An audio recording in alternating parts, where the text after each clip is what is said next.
myself. I'm a little rusty on it. I'll hum it for you.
Well, well, well.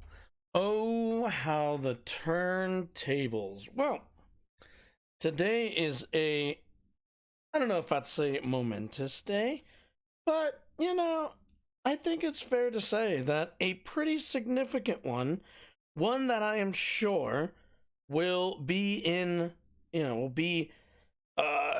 venerated as a significant day in American history, when a former president of the United States, for the first time, has been indicted on criminal charges. And I forgot my headphones. That's okay for now.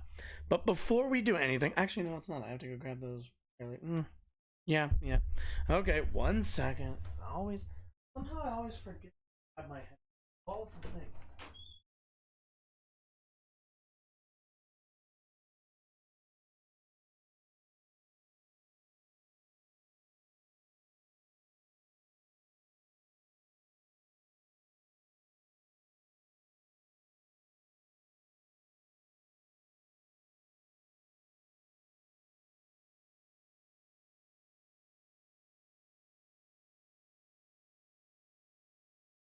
Okay.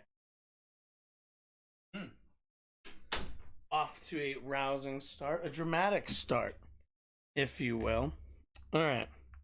So, also, I guess Trump did. Okay, so obviously we're gonna need to be covering the Trump news. I think that goes kind of without saying. It looks like he gave a speech. Let me see, because I guess that's like just now happening.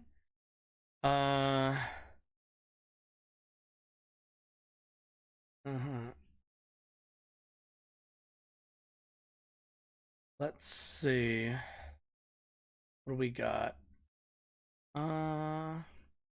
Yeah, is this, to all those who have asked, I will not be going to the inauguration. Oh, what?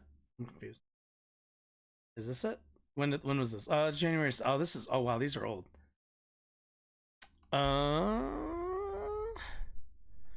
Trump. Fuck it, we'll just do Trump in the mugshot. Yeah, that's fine. Speech, maybe? God, Bing. Just awful. Trump speech live updates. Oh, here we go. Mar-a-Lago after pleading not guilty. Is he... Go away. Is he, like, doing the speech right now? Speech tonight. Okay, here we go. This is what I want. Stop it. I'm not going to support your ads. Can I just get the whatever the speech is, please? Can we get the speech? Okay. Tuesday after. Here we go. This is what I want. Stop it. Okay. Cool. All right. So let's kind of. I know this is like kind of a rough start here. Let's do the intro first really quickly. Hi there. We're already a couple minutes in, but good morning, good afternoon, good evening, whenever you know I'd be watching this. My name is Josh and welcome to my channel. On here we talk news, politics, and current events. Let's just get right into it. So yeah, Trump's been Trump showed up at the courthouse today. There was stuff. I want to take a look kind of quickly at some of the I guess some of the protests going on. It doesn't really seem like we're actually just gonna mute this. We don't really need to. So it doesn't really. Oh, what are we doing? You're moving way too fast. Oh, I'm at 1.5 speed. That could be why. Okay. Anyway, yeah. Trump showed up to the courthouse today for his arraignment. Ooh, that person took a tumble. Nice. And obviously, pro-Trump protesters, anti-Trump protesters, ended up, showing up to the courthouse, showing up to downtown, New York to voice their concerns, their dissatisfaction with the law being applied to somebody that they like. I don't really got a lot. Unfortunately, the law's the law. If you break it, I don't care if you're Donald Trump. I don't care if you're a former president. At the end of the day, you should probably face the consequences of that. Lovely, fun crowd. Everyone getting into a whole melee and everything. But let's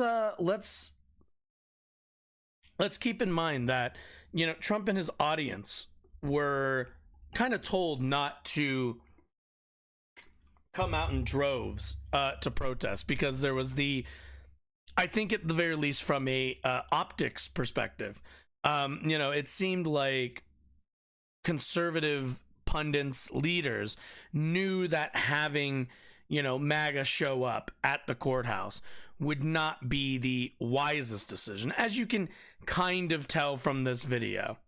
Let's see what. When you defund the cops totally, bitch, it's gonna be you and me, bitch. I'm a criminal, bitch. When MAGA. Cops are totally defunded, bitch. You're gonna have to look out. Yeah, when MAGA, when this is the poster woman for MAGA, that doesn't look great for your movement. Anyway, let's watch Alvin Bragg's remarks. I feel like this is the case where part of me is like, okay, is this going to be a bit drier and a bit like very procedural? Yeah. Let's put this at like 1.25 just to kind of hurry along. And then we'll get to the other topics. But this stuff is important. This stuff is incredibly important. This is going to have a lot of ramifications in terms of Trump's, I guess, ability to win an election. I don't know about run, but definitely win an election. I don't think, as far as I know, there's nothing barring him from running, even if he was convicted of these. So we'll kind of go from there. But let's get into it. On 34 felony counts of falsifying business records in the first degree. Under New York State law, it is a felony to falsify business records with intent to defraud and intent to conceal another crime. That is exactly. Why does Trump not have like his own interesting font? False statements. It's just like Times New Roman. To cover up other crimes. These are felony crimes in New York State. No matter who you are, we cannot and will not normalize serious criminal conduct. The defendant repeatedly made false statements on New York business records. He also caused others, which is illegal, by the way. Statements. Yeah. The defendant claimed that he was paying Michael Cohen for legal services performed in 2017. This simply was not true. And it was a false statement that the defendant made month after month in 2017. April, May, June, and so on. Now, let's keep in mind the statute of limitations on all this stuff is 5 years.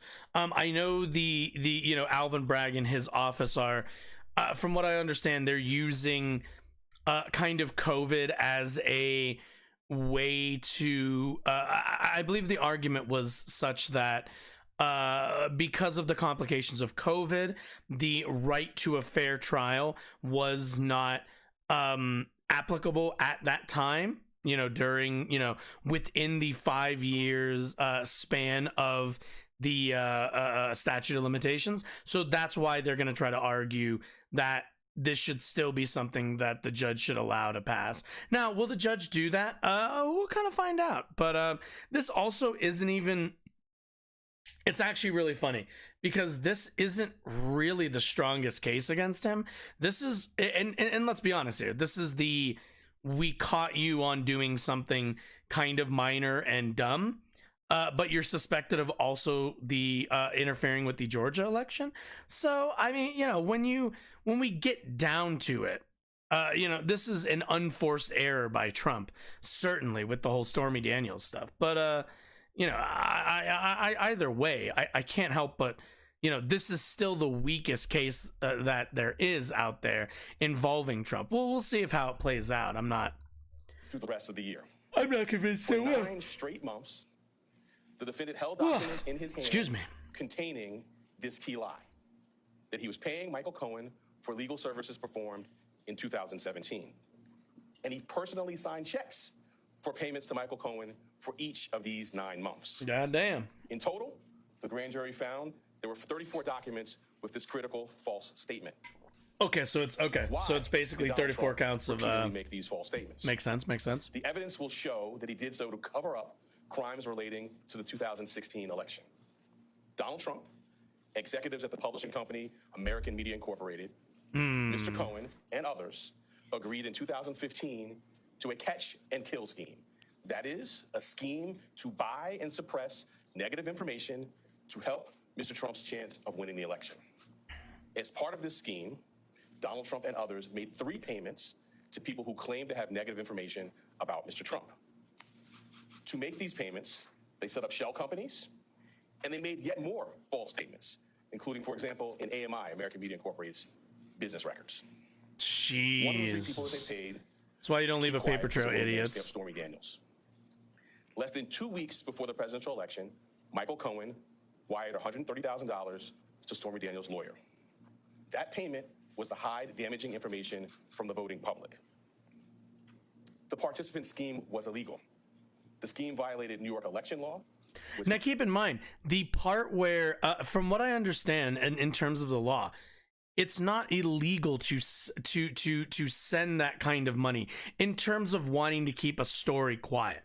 As far as I understand it, that's not the illegality part of this. The part where they fucked up is letting money that was supposed to be used for the campaign go to Michael Cohen, then be paid to Stormy Daniels. Essentially, the campaign, what's the word I'm looking for? Essentially, the campaign, and which is separate from Donald Trump as the individual. The campaign made a payment of $130,000 to an individual for whatever reason.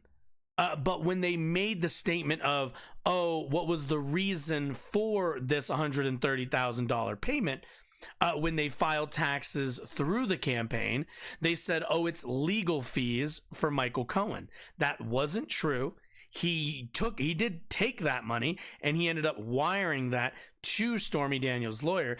But the fact that the campaign sent that money is the actual problem, because mainly because the way that because he was just lying that those aren't legal fees, those aren't campaign related expenditures, those are personal expenditures, those are keeping a story quiet about Donald Trump the person. If he had, to put it plainly, if Trump had given Cohen $130K out of his own personal checking account, we wouldn't even be talking about any of this. That's what I mean when I say unforced error. Makes it a crime to conspire to promote a candidacy by unlawful means. The $130,000 wire payment exceeded the federal campaign contribution cap. And the false statements in AMI's books violated New York law. That a lot is of accounting why fraud. Mr. Trump made false statements about his payments to Mr. Cohen. He could not simply say that the payments were a reimbursement for Mr. Cohen's payments to Stormy Daniels. To do so, to make that true statement, would have been to admit a crime. So instead, Mr. Trump said that he was paying Mr. Cohen for fictitious legal services in 2017 to cover up actual crime committed the prior year. And in order to get Michael Cohen his money back, they planned one last false statement. In order to complete the scheme, they planned to mischaracterize the repayments to Mr. Cohen as income to the New York State tax authorities. The conduct I just described, even though that's not income, which was charged by the grand jury, is felony criminal conduct in New York State. Jesus. True and accurate business records are important. Dude, what a fucking idiot, man. All the more important. What a fucking idiot. The financial center of the world. You get yourself fucking clapped up on fucking accounting. My office, including the talented prosecutors you saw at Raymond on accounting crimes. Hundreds of felony. God damn, dude. This charge, it can be said, is the bread and butter of our white collar work. Keep in mind also, and you know, credit to Alvin Bragg and his office for going through with this, but I guess an issue I have with a lot of this is that the right wing, when they say that it's a politically motivated prosecution and yada yada yada, right? The part of that where they're not wrong is in that our justice system doesn't really seem to be very interested in white collar crime. You know, after the bank crashes of 2008, after all of for any of like the financial crimes that end up happening on Wall Street in New York specifically. How much of it do we actually hear? How many times do we hear guys getting clapped up for felonies? Almost never. The regulatory and like punitive body of our legal system in New York City isn't actually that interested in at least it seems like, in their role as cops on the beat for financial crimes. Financial crimes, granted, keep in mind, are a lot harder to investigate, are a lot harder to prove, and a lot more. And the people who they would bring cases against are certainly more well funded, more much better at getting good lawyers and tax law and everything else. But that's kind of where at least MAGA is a quarter right, in that the system really isn't usually used to white collar criminals. It's just not. But it is in this case, and it's for two reasons. It's not because Trump isn't an elite. He is. He is of the elite. He is born with a silver spoon. He is one of these guys. The problem with Trump is that he's sloppy, and he's an incredibly known public figure. Because we've known about all of this from public statements and from public reporting and journalistic investigations. So the fact that people could find this out, deliver it to a regulatory and legal body, and have them not be interested in it shows, yeah, we do live in a two-tiered justice system. And nobody on the left denies this. But certainly this is an example of actual justice being fairly distributed amongst the classes. Now, if you want to say, hey, maybe we should go after Democrats, that's not the problem here. I don't want Democrats, I don't want Republicans being targeted. I want people who break the law to be held to the same standard as other people who break the law but are poor. That's my whole thing. I want the law to be fair and equal to everybody, not just law for the poor, a glance and a head nod for the rich. I don't like that. I don't like that two-tier justice system. But certainly Republicans not interested in the two-tier justice system because they don't actually believe it's two-tiered. They believe that it's everybody else and then Trump. That's it. They only think they think the second tier is just Trump, which is brain broken to say the least, and delusional. If I want to be quick about it, but it's just either way. That's my whole point. We need to have all different forms here in Manhattan. A fair distribution of the law for those who violated federal bank secrecy laws. We have charged falsifying business records for those who were seeking to cover up sex crimes. And we have brought this charge for those who committed tax violations. Makes sense. At its core, this case today is one with allegations like so many of our white-collar cases. Allegations that someone lied again and again to protect their interests and evade the laws to which we are all held accountable. As this office has done time and time again. Yeah, and I think the Southern District is probably one of the strongest offices. Stands equal before the law. Or at the very least, I think they're the not the strongest. What they're specifically tasked with is financial crimes. Okay, cool. I don't want to hear questions. Okay, cool. It actually didn't take 23 minutes. I'm actually happy about that. So after that, I want to see what the I guess Trump showed up somewhere. Let's find out. Turn you down a little bit. Felt like it was loud. United States, Donald Trump still in Florida this afternoon, but gearing up to travel to New York tomorrow. A short time ago, Trump announcing. What? Huh? That's not what I wanted. What is this? Deliver remarks Tuesday after arraignment. What? How is that the name of this video? President of the United States, Donald Trump, still in Florida this afternoon, but gearing up to travel to New York. Be a question of whether Trump, he just announced here a few months, New York case here. He has flooded the airwaves, essentially trying to set up a pre-Trump bar, suggested that And for Donald, what is happening with this? Okay, okay. Flooded the airwaves, essentially. Okay, wow, your video player is fucking trash. Okay, that's fine. Let's do, oh man, Today Live, I guess. Trump response tonight, 8:15. Okay, we're like integrity and a well-functioning. What happens now? So, Randy, to Doug's point, he was kind of talking about what the. Shut up. Let's take a look. Has he not gone on? Oh, wait, is this it? Is this it? I hate you. Stop playing music. USA. Oh, wait. I need to. Okay. We're gonna watch this. We're gonna watch this, but I want to make a point. And I never thought anything like this could happen in America. Never thought it could happen. The only crime that I have committed is to fearlessly defend our nation from those who seek to destroy it.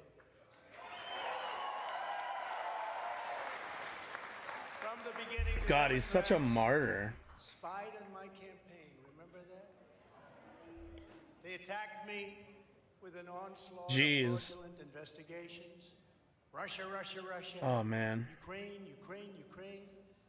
Impeachment hoax number 1. Impeachment hoax number 2. The illegal and unconstitutional raid on Mar-a-Lago right here. I want to read the, I don't know if this is updated, but I'm on Trump's website. It's a message from Donald J. Trump, the 45th president of the United States. The left thinks that it can bury me with enough witch hunts and intimidate my family and associates that I'll eventually throw up my hands and give up on our America First movement. Let me be clear. Let me be as clear as possible. I will never stop fighting for you. I walked away from a very nice life where the media never said a single mean thing about me. Okay. I knew the price I'd have to pay for running a campaign that promised to take on the deep state, the open borders lobby, global special interest, that's real, and the Soros money machine. Yes, Soros. Yes, he does know that he's fighting that with other billionaire money, and I don't regret it even for a second. We have to save our country, and I'm not giving up now. Our 2024 presidential campaign will continue on just the same. As the never-ending witch hunts heat up, please make a contribution to defend. Also, it made like a thing. It like animates. Okay. Oh no. Wait. Okay, no, we're gonna do this. Where's my change thing? This one. Cool. 1 second. We're gonna turn that off. Oh boy. It like okay, let's see. During these dark and unprecedented times, you are President Trump's hope, his courage, and his resolve. He will never surrender our great country to the left's tyranny, but the Democrats will spend billions and billions of dollars to try and stop us, and we're counting on your support to finish what we started. Today, we will dismantle the deep state, win back the White House, and save America in 2024. I thought it was today. Oh no, together. Sorry, I read that wrong. Please consider completing your contribution today. Thank you. Complete my contribution. If you don't notice also, the fucking $47 thing, I'm not hovering over it. It just keeps animating. Hardworking patriots like you are back. Oh man. Okay. But that's not my point. I just wanted to share that. But also, did I not say, where is it? Did I not say it? Did I not predict it? If they ever arrested Trump, right? MAGA would 200% print that on like a shirt and make it like a badge of honor for him. Print it as a shirt, you say? Is this the, no, where's the campaign website? No, where is it? Damn it. This is such a bad website. Where do you find anything on this damn thing? Is there like a thing? Where's the merch page? Paid for by, oh, is this not it? Volunteer. Oh, I'm stupid. It's in blue. But what did I say?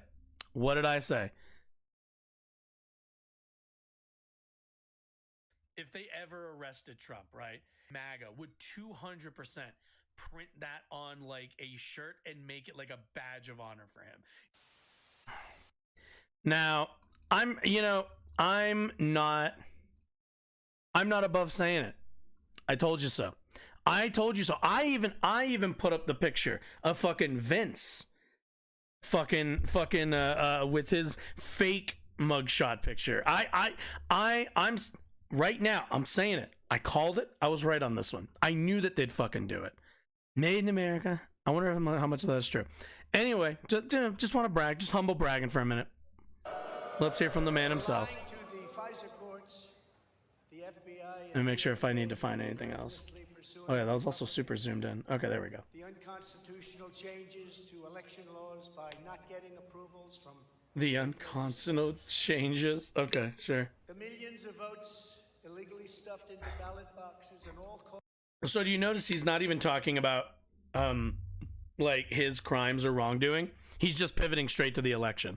On government cameras, and just recently the FBI and DOJ in collusion with Twitter and Facebook, in order not to say anything bad about the Hunter Biden laptop from hell, which exposes the laptop from hell, criminals in which, according to the pollsters, would have made a 17-point difference. By the way, if there's any conservatives out there who are like frothing at the mouth to expose Hunter Biden or whatever, I point you in the direction of Hunter Biden's seat in the cabinet or position in government. Oh, he's not, right? Because he's not in the government. He's a private citizen. Like, I don't know what to tell. Like, they always bring up Hunter Biden. I can't help but be like, so what? He's a private citizen. Nothing that he's done, nothing that we've seen. Which, by the way, investigate him all you want. I don't care. And even if you caught Biden breaking the law, cool. Then go forth. I'm not against law breaking, but you're only interested in it if it's a Biden thing.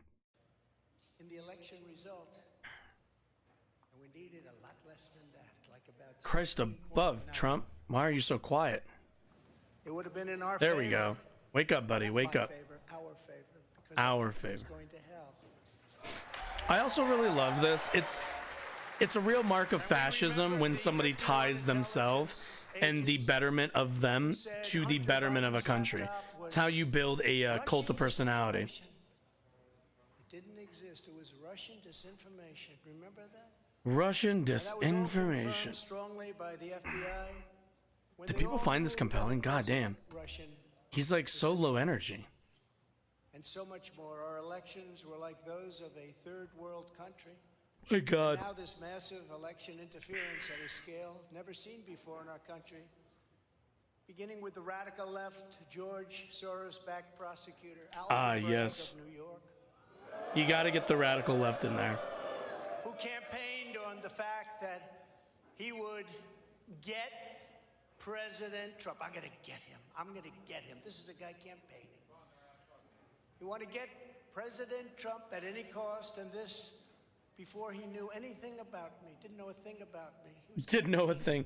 I love the he just came out of nowhere. Everybody that has looked at this case, including rhinos and even hardcore Democrats, say there is no crime. This is like a shit quality. Well, okay, for you guys, this probably looks like better quality, but I'm watching on my full monitor, and this looks like shit quality. He has such a tiny mouth, though. Like, is it? He's got like I don't know if he has like the Charlie Kirk syndrome, where he's got a tiny face and a big head. Also, why is he always like puckering? Like he's chewing, like like below his tongue, he's got like a fucking sour lemon candy. Like, what are we talking about, dude? Young lives and far too many to mention that are so badly hurt with the loss of arms and legs and facial obliteration. What? Okay. I'm about to say, be careful there, Trump. In our country's history, in my opinion. Then our give up on energy independence and even energy dominant. We're going to be dominant within 6 months, more than any other nation. We are. Do you want me to throw this grenade at you or double it? Whoa! I was looking for something else. Crime What was? statistics, Oh, it was an if you airsoft look thing. Okay. In Democrat-run cities, numbers the likes of which we have never seen before. Why do videos just start on The open threats by these various sites, countries on all these social of the use medias? of nuclear weapons. They just like go Something immediately. never mentioned or discussed by outside nations during the Trump administration. And My God. Okay. could very well lead under the Biden. Is anybody else bored by this? I am. We're gonna move on. Okay, let's recap really quickly because I'm already. My dude is like so low energy.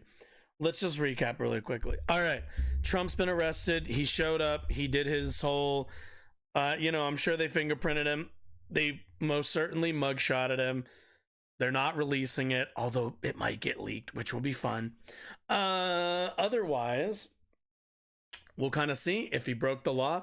Tough titties. You don't like the time.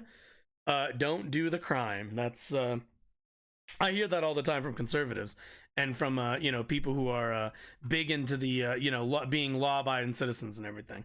But either way, we'll kind of see how this plays out. Is this I guess the big question is, is this the start? Is this the beginning of the fall of the republic? Have we crossed the Rubicon to becoming a fascist, tyrannical, dictatorial, yada yada yada yada? No. The obvious and very and the cool-headed answer to this is the guy broke some laws in terms of his record keeping, which are felonies in the state of New York. He got caught. You can say, oh, he only got caught because he was president. Oh, he only got caught because of this or that. But it doesn't really matter, does it? Because if you break the law, you break the law. So I don't want to hear, oh, it's Soros. I don't want to hear, why don't they search, why don't they go after this person? I don't want to hear, oh, it's unfair to Trump. No. He had 5 years after breaking the law to live a full and well-bodied life and be president of the United States. It's now time. Time has come that you get your shit together and get your ass in the cell if he committed these crimes. The judge might say statute of limitations, we're out of that period. Sorry, you got to catch up within the first 5 years, which, that's the way the law's written. I can't argue against that. What actually gets me about that is the way statute of limitations works. I don't know. I'm skeptical, that financial crime should have such a short statute, but that's a different conversation for a different time. So, but either way, certainly an important day, certainly a day that will live in infamy. Lindsay, what? Among other things. Stop playing when I don't want you to play. But yeah. I don't really have a lot to say on this one. It's broke the law, tough shit, eat shit, loser, rip bozo. Go to jail, don't pass go, don't collect $200. Yeah. Either way, we're gonna go to a really, really quick break so I can kind of reset real quick, and then we'll go over all the rest of the stories. So be back here in a moment.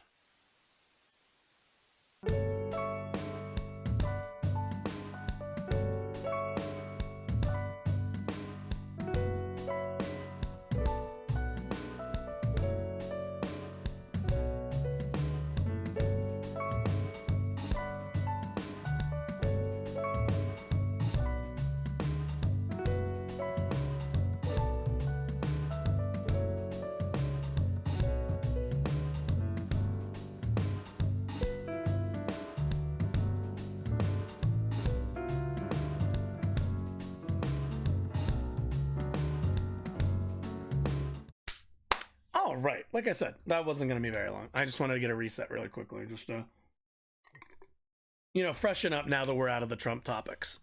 Honest to God, like when it comes to the Trump going to prison stuff and the Trump and him getting arrested, all of it, it's not really that it's uninteresting or unimportant.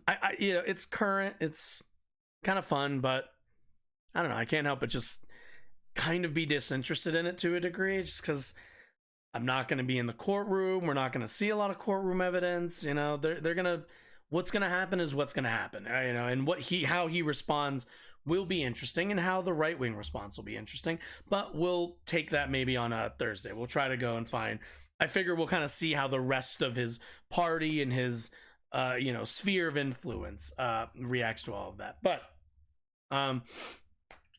so you might have heard in Tennessee, there was a school shooting last Monday at Covenant College, or not college. I think it was just a Covenant school. I think college. I don't know why I said college. A Covenant school is like an elementary school, Christian, you know, a Christian private school, I believe. And afterwards, the local community, amongst others, have been pretty aggressive in their push for more gun control in the state. So let's kind of take a look at a little bit of that, and then we're going to get into a story that's a bit shocking about the Tennessee legislature attempting to expel members of the legislature due to them participating in protests, which I didn't realize was illegal now all of a sudden. But let's start from the top here. What are you seeing at the state capitol this morning? Well, I was at the vigil last night, Garrett, where they encouraged people to come here this morning, line the gallery here at the state capitol to confront lawmakers as they're walking into their general duties of the day. Several thousand people showed up. It was organized by a mom who put it out on social media on Monday after this happened. I'm now joined by another mom, Sakayla Colbert, and her beautiful one-year-old Cadence here. She also has a 6-year-old. Why was it important for you to be here today? As a mom, as a believer of Christ, I believe that it is the love of Christ that has called me to be here, to be a voice for the children, to prioritize their safety. I was in high school, and I wore my sweatshirt today from being in high school when Sandy Hook happened, and I remember all of the fear and the sadness and the brokenness that I felt walking through my own hallways at school the next day. And to know that here we are over 10 years later. Jesus. Now keep in mind, let me pause this really quickly. There are going to be people who are going to say, oh, but Josh, what about our Second Amendment rights? Why, if I want to own gun, all the rest of the stuff. I want to put that aside for a second. I want anybody who comes to me with that perspective to understand that there are this many people coming out in this community furious and upset and wanting a change in the way that their local community approaches the ownership of guns. Now, for you to say, like, what about my freedoms? I understand that. But let's keep in mind, you are asking for your freedoms, for your interest, for your small interest, your individual interest in this particular topic to outweigh the opinions of all these other people. Keep that in mind. When we talk about guns, we talk about legislation, keep in mind, you're not in the majority of this. You are arguing for a minoritarian opinion in a lot of these communities. I understand there are communities that are a lot more pro-gun. And keep in mind, Nashville is not exactly, is a rather blue city, but certainly is surrounded by incredibly conservative rural voters. So keep in mind, the larger populace is having some kind of moment here, a reckoning with the policies that until now they have been, I guess at the very least, tolerant of. But everyone's tolerant of guns, of gun policy, of the ease in which somebody can attain guns until it falls on them.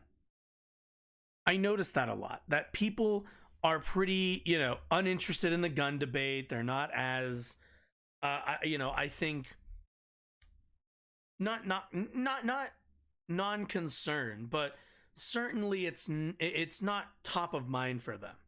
Until one of these shootings happens, and suddenly they come to realize, oh shit, this isn't an abstract thing that just happens.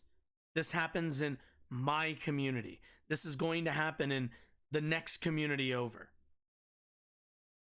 And there are people who want to argue that their personal interest in shooting firearms in their backyard should outweigh all the rest of these folks. And there's an argument for rights, the affirmation of one's rights, even from a minoritarian standpoint.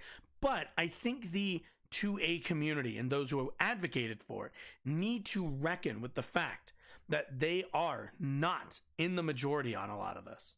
A lot of the stances and a lot of the pushback to any regulation makes them honestly look unreasonable.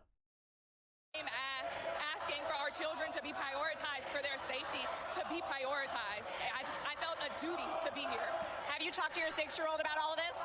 I can't fathom even the words. How do you explain that to a 6-year-old? How do you prepare someone who doesn't experience violence to be prepared for fighting for their life in a place that they love to be in? I can't talk to them about it. I don't know how as a mom, and I can't imagine those parents at Covenant and those people connected to those children and the conversations that they have to have with 6-year-olds, with 9-year-olds, with elementary kids, with middle schoolers. I can't.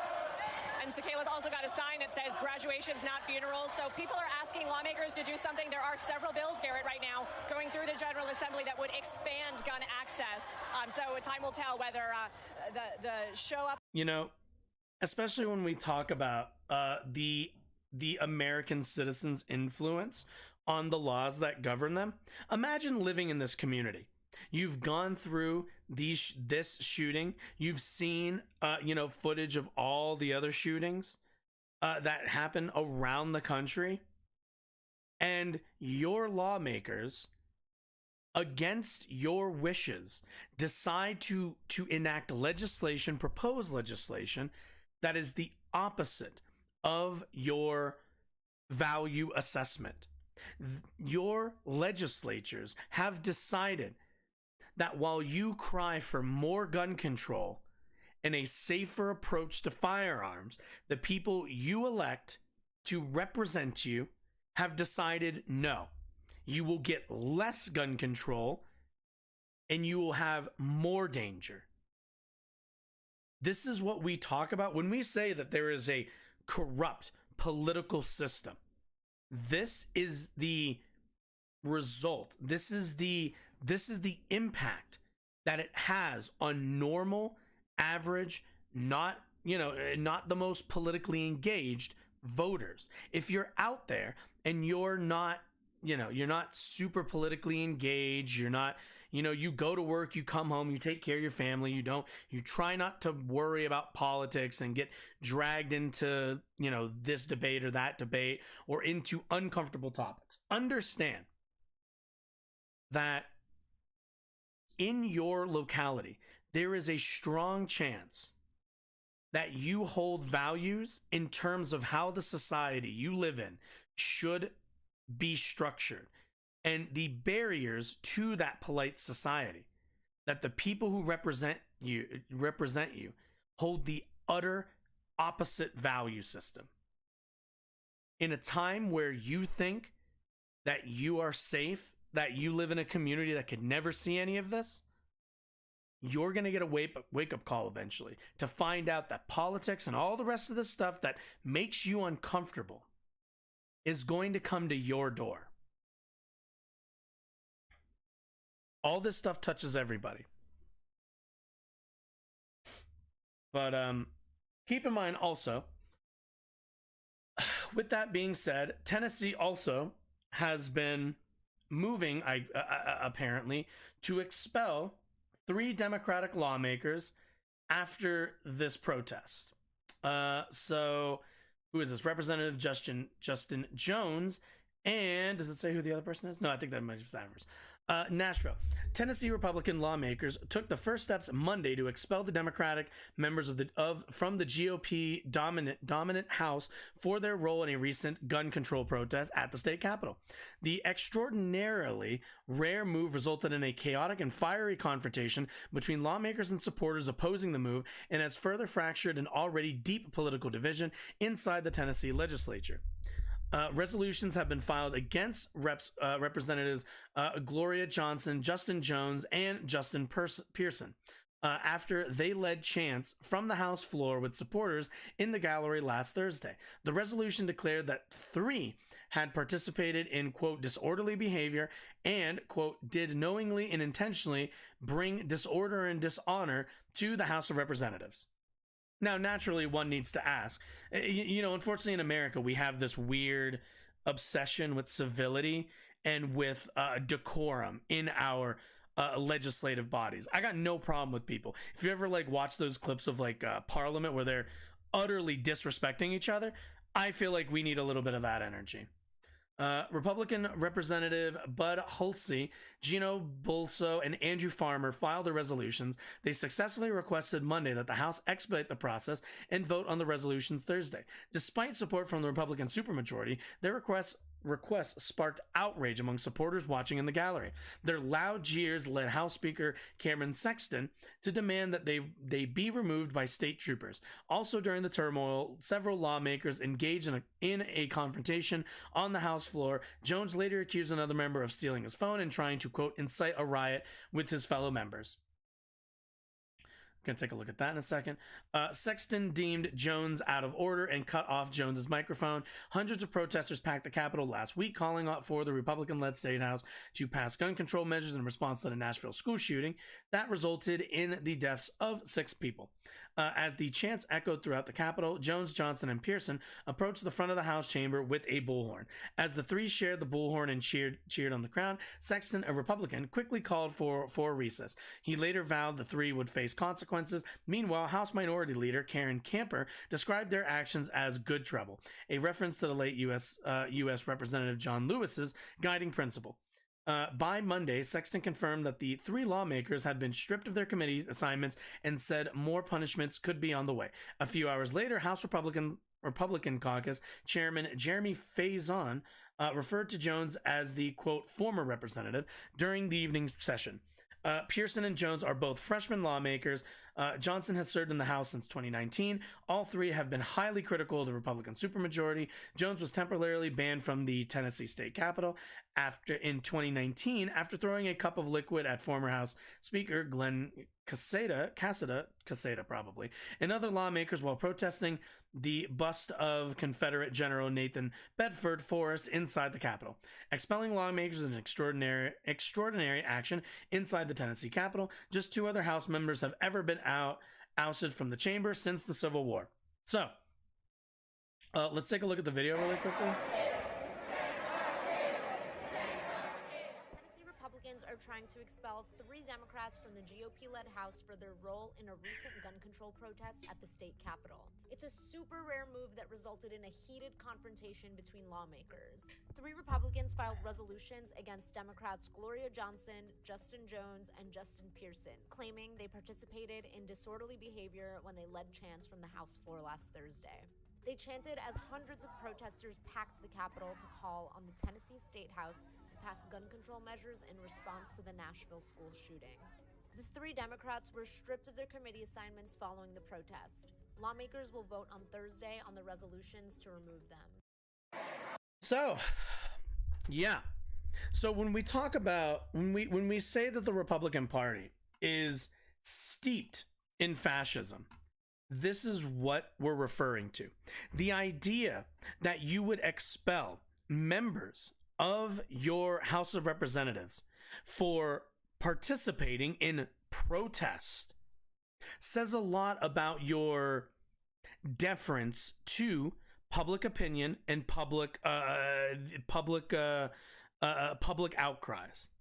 Clearly, the House-led or the Republican-led House in Tennessee is taking extraordinary steps to essentially, and let's be honest here, expel opinions they find and they have deemed to be unappealing to them. These people led protests and spoke out against the current status quo in Tennessee in regards to gun control. They are not just, these are not representatives who are not backed by the populace. These are not representatives speaking out of turn. These are representatives speaking among and for the hundreds of people that showed up to that state capitol today, being escorted out by state troopers.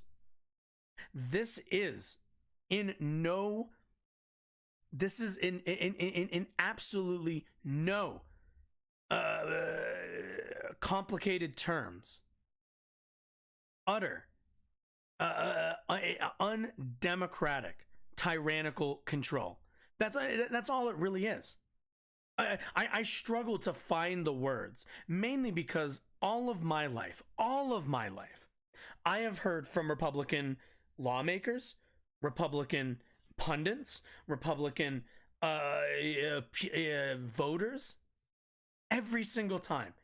All my 30 years, I have heard about how Democrats, about how the left, about how people of my political ideology would, in a heartbeat, be ready to silence and remove people with conservative values. And yet, have we ever seen that?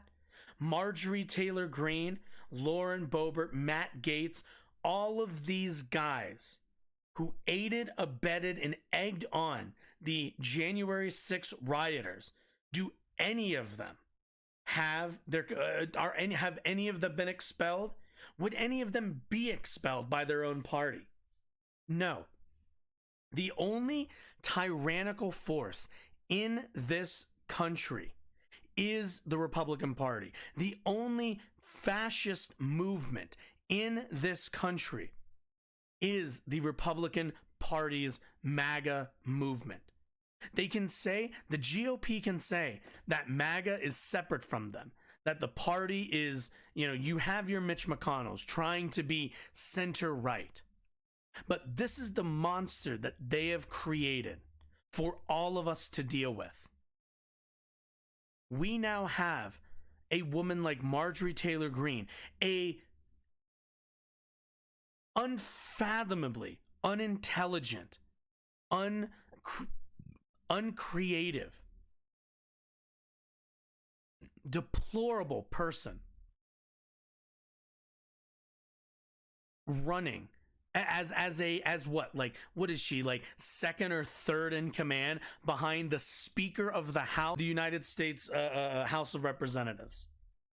When we say that this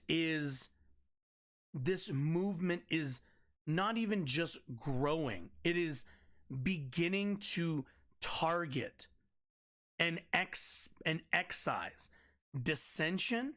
This is the first ball to drop.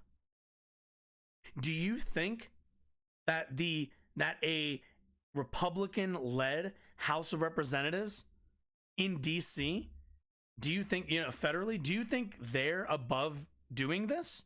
Do you think they're incapable or unwilling to expel members of the Democratic Party?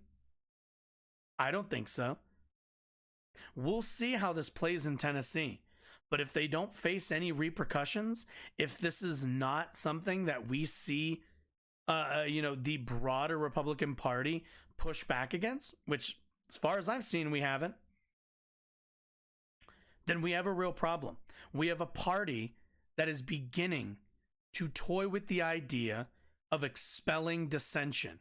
They can bitch, they can moan, they can whine, they can complain about Trump being indicted for crimes he committed. But it is their party that is expelling members of the opposition for raising their voice in opposition.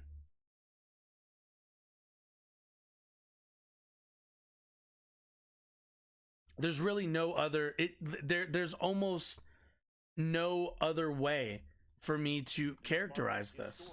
Day that turned into a historic night in Nashville that continues unfolding at this hour, all centering on that deadly school shooting 1 week ago today in Nashville. A lone gunman killed 6 people, including 3 9-year-olds. And here is what you need to know tonight from our coverage. First, leading Republican lawmakers filed resolutions to expel 3 Democrats. Representative Gloria Johnson of Knoxville is among those 3. That follows a move late this afternoon by the House Speaker to strip those lawmakers of any committee assignment. House Speaker Cameron Sexton publicly condemned the... And this is surprising, not to play id pull a bit, but yeah, the Tennessee GOP expelling a woman and 2 black House of Representative members, representatives in the House. Shocking. I know. The party of, the party of misogyny, the party of racism. The speaker promising consequences. Representative Johnson says she takes responsibility for breaking that rule last week, but calls the move to expel her extreme. So if you want to expel members for caring about third grade kids, I guess you can go ahead and do that. Turmoil rolled into the evening session with the speaker ordering vocal protesters out of the gallery, and Twitter video shown here showing the frustrations boiling over on the floor. A confrontation between Knox County Republican Justin Lafferty and Nashville Democrat Justin Jones. He recorded that moment on his phone.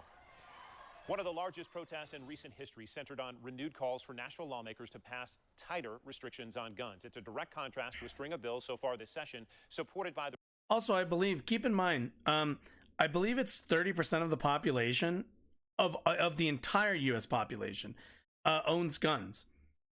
And so keep in mind, this is a 70-30 issue. And the 30% of this is winning the day. Mainly because there's an entire industry backing them up.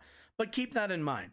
Whenever people talk about democracy, talk about freedom, all the rest of the stuff that they want to bring up with the Second Amendment, keep in mind, we are defending 30% of this country in their pursuit to strip all safety measures from our society when it comes to guns. Juxtaposed with 70% of the country wanting some regulations. Just keep in mind, it's never been 70% want a ban or Democrats want a ban or any of this. It just isn't. It's never been part of the conversation. But it's always been in opposition to just basic regulations. The Republican majority to loosen gun restrictions. Also today, surrounded by leading lawmakers, Tennessee Governor Bill Lee unveiling a new budget plan devoting $200 million in additional money to improving school security across the state. The plan must pass both the House and Senate. You can read more about what it means for private and public schools right now at And will it pass? Who knows? Will Republicans pass funding for schools? I don't know. They don't really seem to be interested. This is actually the only time in which there seems to be any interest in funding schools, is when it's arming schools, when it's arming teachers, when it's doing all the rest of this stuff. That's probably the biggest, that kind of tells you where their priorities are.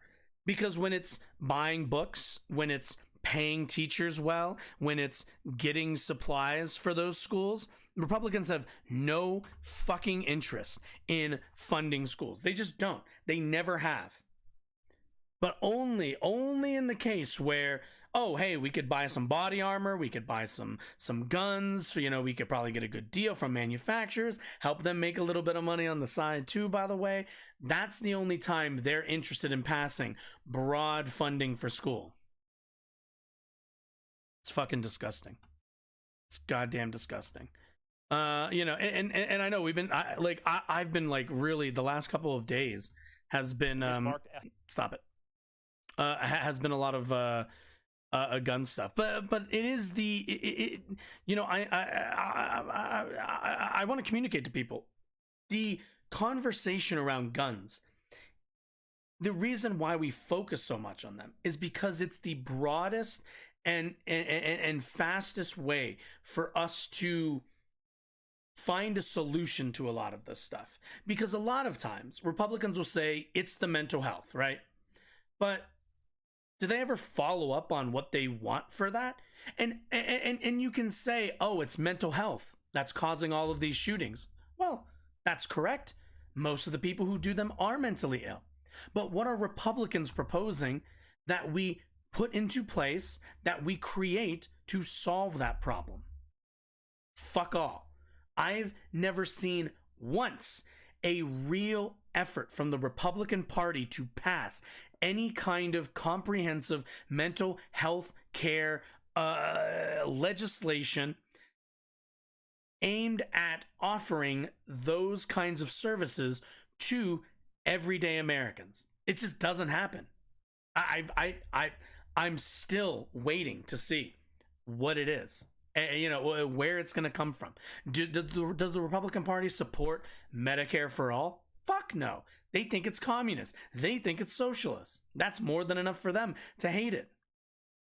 So when we talk about what's the what's the issue or what the solutions are, they're only interested in every solution that isn't around guns, which means they're not interested in an answer that they don't like, which means not only are they dishonest, they're not even coming to the conversation in good faith. They've already made the decision that it can't be the guns, so we must talk about everything else, and everything else we don't have an answer for. So keep that in mind. Christ above. Anyway, let's see. Oh yeah, that's right. So let's take a look. Let's take a look at a video that I found while kind of looking for some of the Tennessee stuff. It's a video about the diverse nature of the gun owners that we have in the United States, which I think is a good topic to always, to always talk about. I try to talk a lot about when I say, when I think of gun owners, when I think of gun advocates, I'm not, advocates probably leans more right wing, but owners, on the other hand, not as much as you would think. I believe there was a study. I don't know if I can find it. No, I don't know what to really look for. But I heard about a study recently of the kind of demographic differences. Maybe I can find it. If it comes up like first, gun ownership, demographics. Let's take a look. Demographics of gun ownership. Ooh, Pew Research. This is 2017. Yeah, I'm okay with these numbers. We're okay. Okay, let's see. Many adults who don't currently own a gun could see themselves owning one in the future. 69% do not currently. Yeah, 69%, 30% with a little split in terms of... Ow, shit, my shoulder. In terms of ownership... Handgun 72, rifle 62, shotgun 54. Among owners who own only one gun. Oh wait, saying people each. Among all gun owners. Okay. Yeah, vast majority is handgun. On both, or specifically on people only own one gun. That makes sense. Is most common among men and whites. Shocking that. Adult men 30 to 11. All adults 30 to 11, men 39 to 5. Jesus. Net gun in household 42. Don't own a gun, but someone else in their household owns one. Oh, okay, cool. Ages 18 to 29, 27. Okay, so we see actually a weird increase, or at the very least a plateau at 50 in terms of ownership. A lot of it's white people. Keep in mind, guns are also expensive. You'd kind of expect to see more white people owning guns than anybody else, just on the basis of being able to afford that. Some college is actually the most. High school and high school or less is just below by 3 points. Bachelor's is the one that drops the most. Northeast and the West are the lowest numbers, with the Midwest and the South being the highest proportion, with rural being a lot of the guns, urban and suburban bringing up the rear on that one. Ownership far more common among Republicans and Democrats. Not shocking there. Independents, though, 36. That's actually a pretty decent number. Republican leaning is 44, so you can probably assume that that's a bit of that number. And Democrat leaning 20. That's honestly probably where I would fit it, is Dem leaning. Many non-gun owners are open to owning a gun in the future. That makes sense. Protecting top list of reasons. For protection, all gun owners 67. Urban 71, suburban 71, rural 62. For hunting, obviously that's going to go down. It's going to go up for rural. Sporting, yeah, okay. Most gun owners own multiple guns. This is true. Makes sense. About half adults say they grew up in gun owning. Yep, that makes sense. We live in the United States. Among those who grew up with guns, men are far more likely than women to have participated in certain gun-related activities when they were young. I don't use airsoft guns, such as paintball. All right, yeah, oh yes, certainly. Anyway, my point in bringing this up is that, there's a variation. Sometimes we get, I think, a stereotypical picture of a gun owner that isn't necessarily fully accurate. It's why I really try to stress responsible gun owners as opposed to just saying gun owners, or I won't say conservatives as a synonym for saying gun owners. That's also those are two different groups. Those groups are not one-to-one there. But anyway, let's take a look. I've seen all kinds of gun crimes, and I can tell you, Brian Kemp's new law is dangerous. American politics in 2022. I live it as in Big Jim Lane. More than 100 Republican ads, 20 from Dems, all centered around guns, giving the perception the issue of guns is divided exclusively along red and blue lines. But in a country with 120 guns for every 100 people, there are liberals who are pro-gun and conservatives who support restrictions. We spoke with 6 gun owners across America, and for each of them, the idea of America's gun culture means something different. Approximately 77 million adults own a gun in the United States. 6 in 10 say their reason for getting one is self-protection. Like Will, who asked to be identified only by his first name. His interest in... My dude, you're on camera. Okay. Firearms was renewed during the pandemic. Oh my God. Look at this. A responsible owner. This is what I mean. Like, there were a lot of, not in the local area, but just surrounding areas. There were a lot of home break-ins and things like that. Car break-ins. So I thought, might be a good time, especially with my kids getting older. So I wanted to... Also, keep in mind, I want everyone to also understand that when people say, "Oh, I bought it for protection," there were, there's a lot of break-ins or this or that or the other.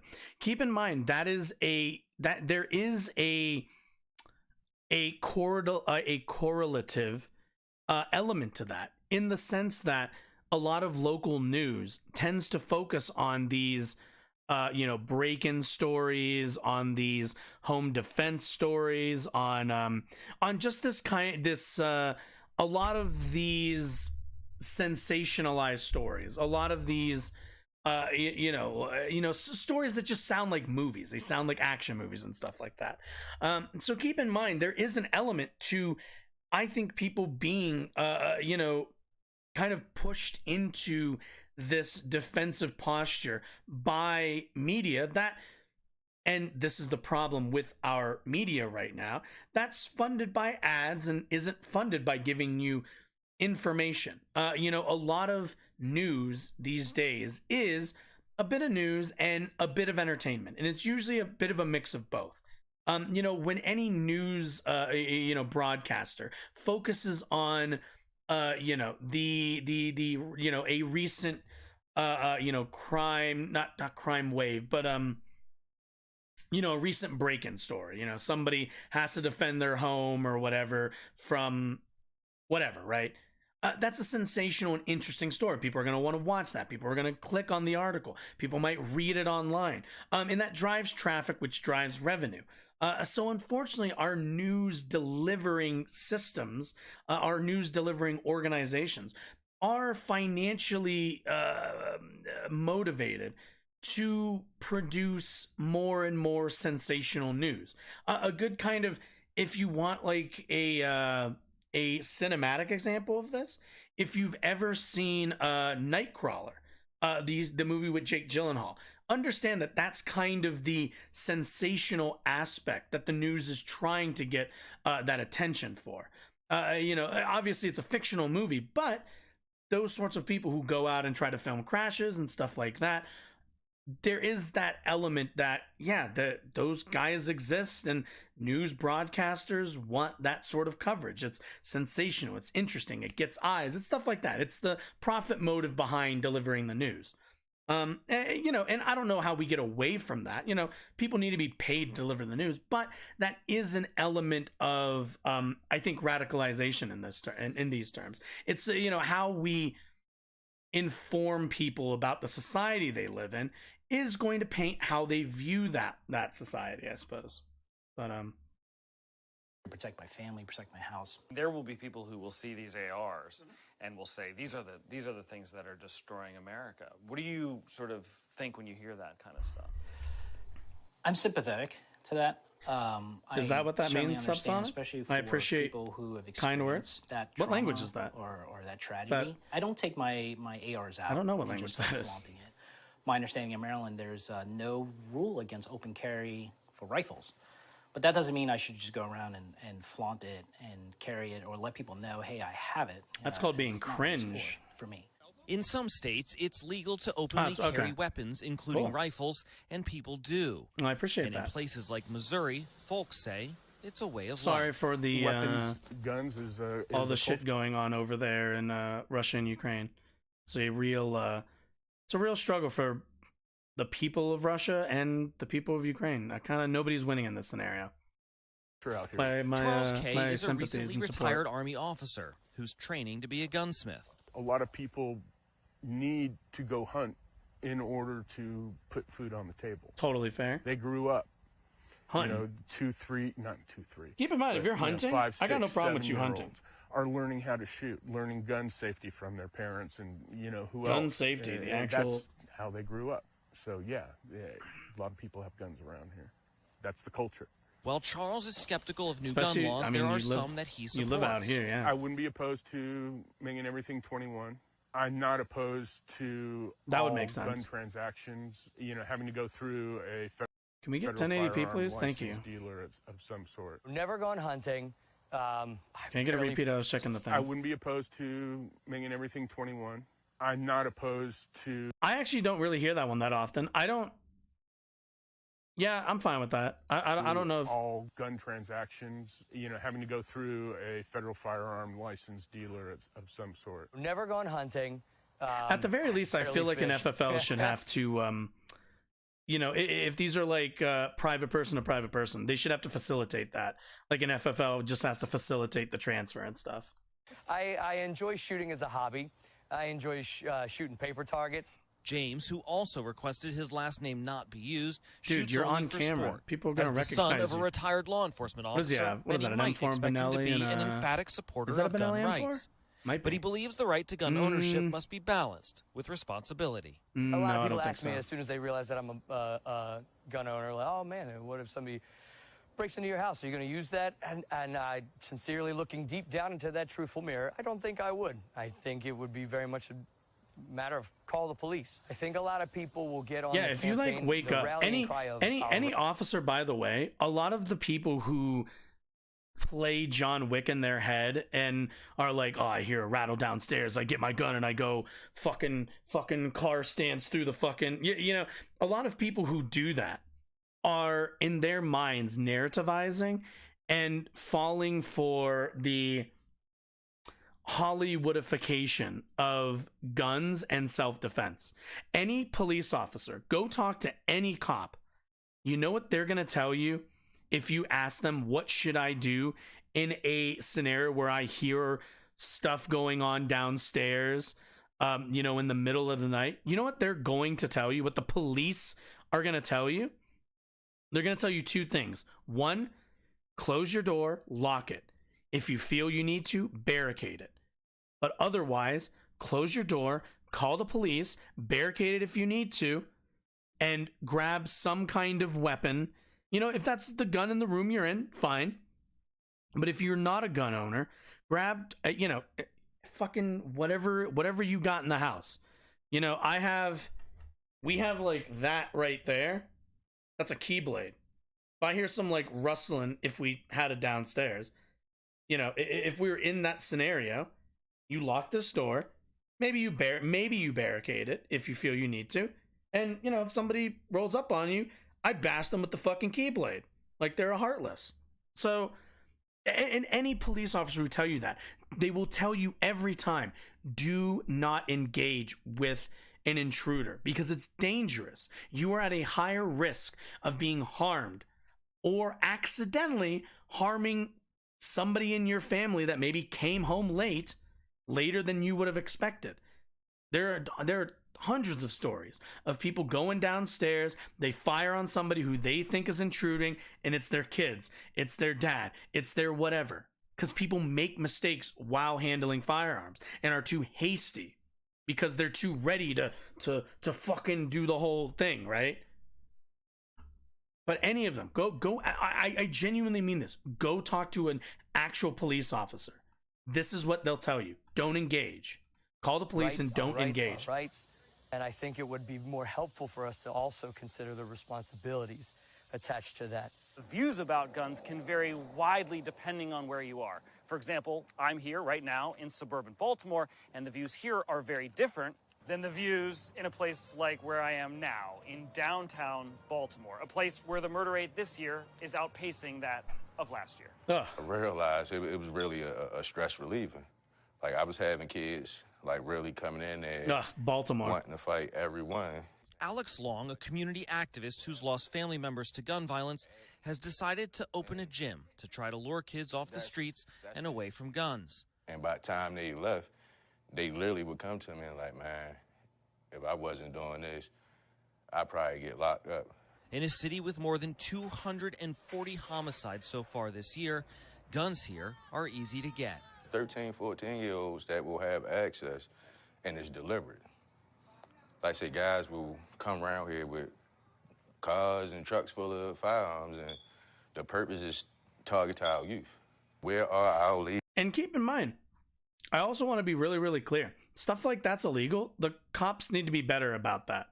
But that doesn't really factor into what we talk about in terms of gun control. Because a lot of the arguments from people who are staunch advocates of the Second Amendment will say, oh, well, you know, why is it, you know, if there's these guys running around giving out firearms, you know, the local citizenry needs to be able to arm themselves to counter that. To which I can't help but ask, why the fuck am I buying a gun and not just telling the police, hey, it's this car, this license plate, this street, whatever? Where the fuck are the police in this scenario? We already have a group of people that are supposed to go and deal with that situation. It's called police. I don't know if police just aren't doing their jobs, can't do their jobs. I don't know what the specific answer in that case is. But certainly, there's the part of this where these guys are getting them. They're getting them from somewhere, right? They're getting these guns. Usually, they're being bought legally by some random person. You know, they're being bought by somebody and then distributed to people who shouldn't have them. But if there's no permitting, if there's no process to go through to own these firearms, you've made the process of distributing firearms to people who shouldn't have them incredibly easy. If anything, you want to tighten those regulations, tighten those laws to counteract the people who are reselling these illegally.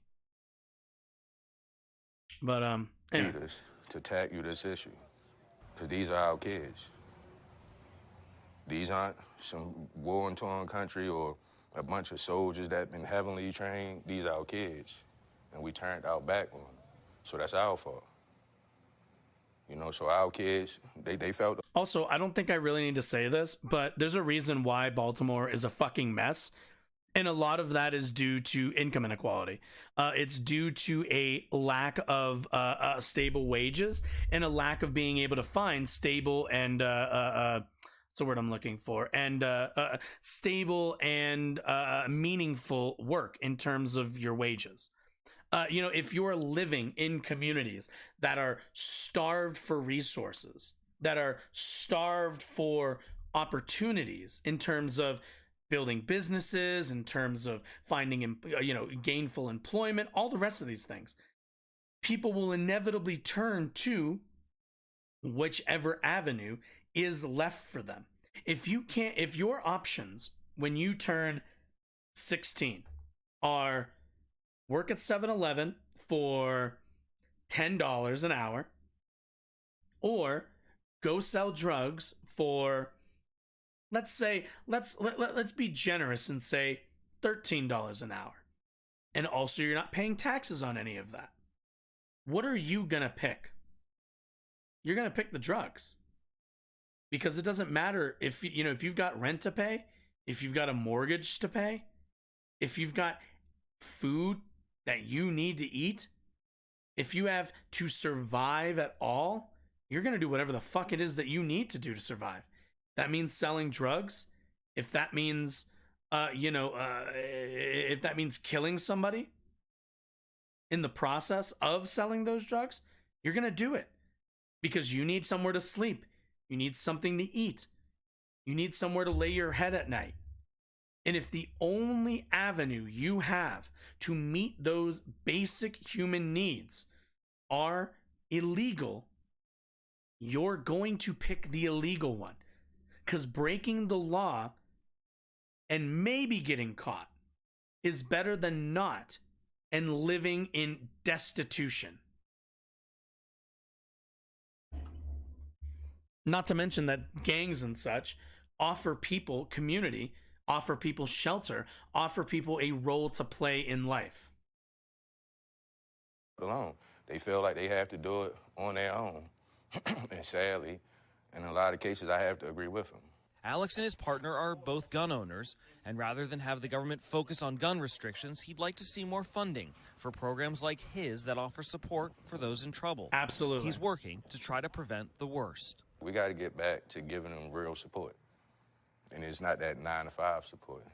You may have a young man call you 3 o'clock in the morning and say, I want to kill somebody. You got to be open up to actually hear him or her and then work with them so they now hear them and understand that this ain't what I really want to do. And is that the kind of calls? Those are the kind of calls you get? Absolutely. The laws around guns changed dramatically this summer when the Supreme Court struck down a New York state law that restricted a person's right to conceal carry a firearm, making it far easier now to do so.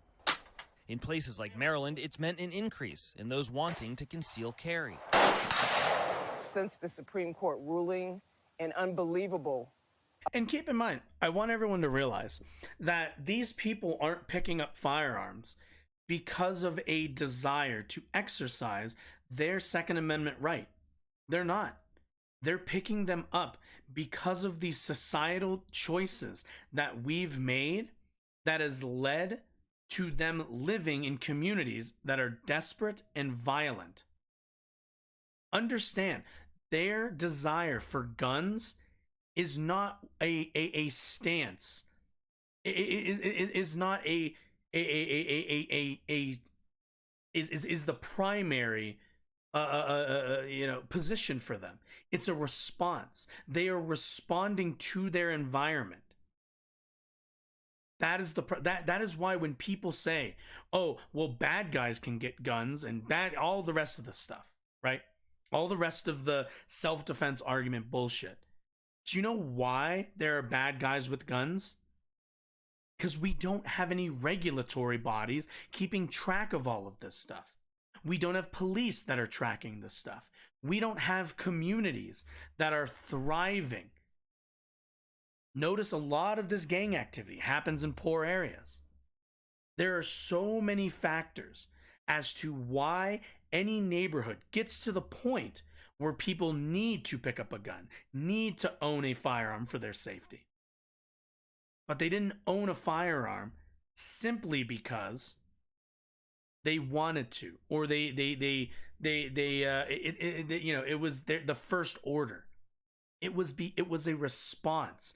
And if we solve the primary reason as to what they are responding to, that's how we solve this problem. And it's why bad guys getting guns isn't an argument for not passing gun control. People still kill people. We have laws to prevent that and punish that. But it doesn't mean that because there are still people in the wake of those laws that murder people, that the laws are useless. Explosion of people coming to get gun training. Catherine Harrison is the president of the Maryland 10th Cavalry Gun Club, where they do more than just fire guns.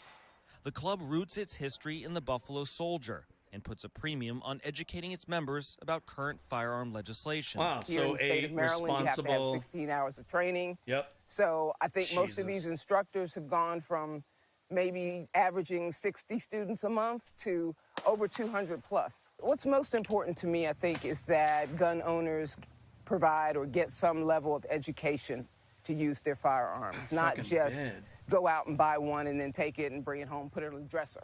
Michelle Douglas, who founded the gun club, has owned a gun for 16 years.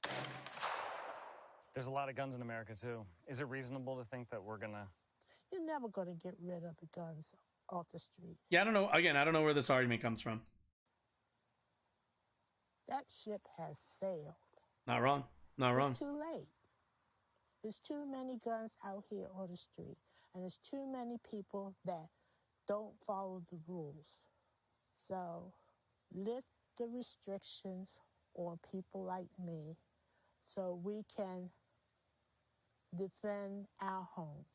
Her concern is that more gun laws would impact the wrong people, her. I'm not the one that the government needs to put restrictions on. I'm a law-abiding citizen. I adhere to the laws. No. So, and this is one of those things where, yeah, you'll slip through the cracks, no problem then. This is like the reason why I've advocated for these specific legislations that I have, that I have before, is because this woman would pass all of those without a moment's thought. She just would. There isn't anything stopping her. I haven't proposed anything above. I think the most controversial I've ever said as a legislation is caliber restrictions. But even then, nobody can argue, I need X or Y caliber. You don't need that. It's plain and obvious. You don't need an AR-15 to defend your home. It's not. You don't need, if you want to have a pistol caliber carbine, sure, you can have that. That's within 9mm. But in terms of having the full breadth of options, I don't think you need it outside of the range. There just isn't a use case for it. And people will say like, oh, well, I'm law abiding. Why can't I own this or that? And it simply comes down to, what do you need it for? There's a lot of things you're not allowed to own because we've decided as a society that it's not valuable to allow people to own certain things. Grenades is a good example. It's just, not everyone needs everything. You don't need everything. I think it's fine to say you've got a set number of guns that you can have, or not even a set number, it's not even type. They're just things that we can regulate, small things. That's all I want. I want rather small changes that aren't really going to affect a lot of people. I think they'll affect the people they need to, which is the point. Again, it's a net. I just want more people caught in that net. Laws are made to keep honest person honest. It does nothing for the criminals. They don't care. From Missouri to Maryland, some Americans believe lawmakers are protecting their right to have a gun. Others believe they're letting us down. Michelle worries about politicians stoking divisions, and like many firearms users, wants to be prepared to defend herself in case she's confronted with the violence they speak of so frequently. One of the things that happens is like Republicans are pro-guns and Democrats are coming for your guns. Now, that may not be true, but that's kind of where... That's the narrative. Well, with an ex-president advocating civil violence and disobedience... Bro, I love this lady. She's great. My concern is, do I have enough bullets at home to defend my castle? You don't. I hate to say it. So I've heard that with other people where, it's, conservatives, in kind of the more right-wing side of the 2A community consistently do like I got to defend my home, defend from the government, blah, blah, blah. You ain't doing that. There isn't a gun that's going to stop any of that. That right there is the delusion that honestly really annoys the shit out of me.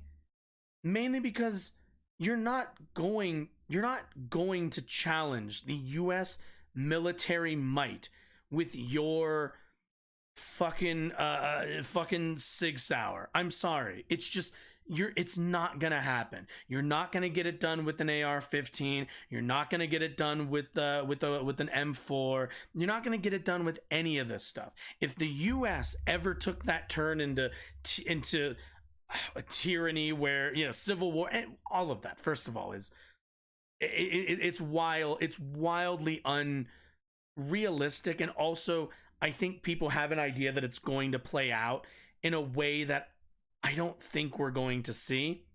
But if it was ever a government versus its people, understand, the government has drones. They will just take a look at Iraq and you tell me how well people did with rocks and AK-47s. Because that's what we're looking at. Lots of Democrats have guns now. Okay. Yeah, everybody owns guns from both sides. Everybody does. Guns are not a I think we looked at I think these were, what were those, 2017 numbers? What was the independent number? I want to say it was like 40 something. It's in history. Demographics, here we go. Yeah, where is it? Where's it by party? Yeah. 41 Republican, 16 Democrat, and 36 independent. A large group of gun owners are independent. Large group. Second largest. So at the end of the day, there's a lot of nuance with the gun debate. I just get, and I said this I think yesterday, I just get frustrated from people who always want to argue against two things that aren't happening. One is a full-on 100% ban on guns. It's not happening. And two, that their guns are going to be used meaningfully to fight the government. Those two things are, at least in my view, one is delusional. The second one is delusional. Let's be honest about that. The first one is, I think, convenient and shows a lack of interest in the nuance of a discussion that I constantly hear from 2A supporters. Is, I constantly have to hear that liberals don't know anything about guns, but they never want to have an honest conversation about it. Almost ever. It's always gaslighting. It's always mischaracterization and being dishonest about the actual topic at hand.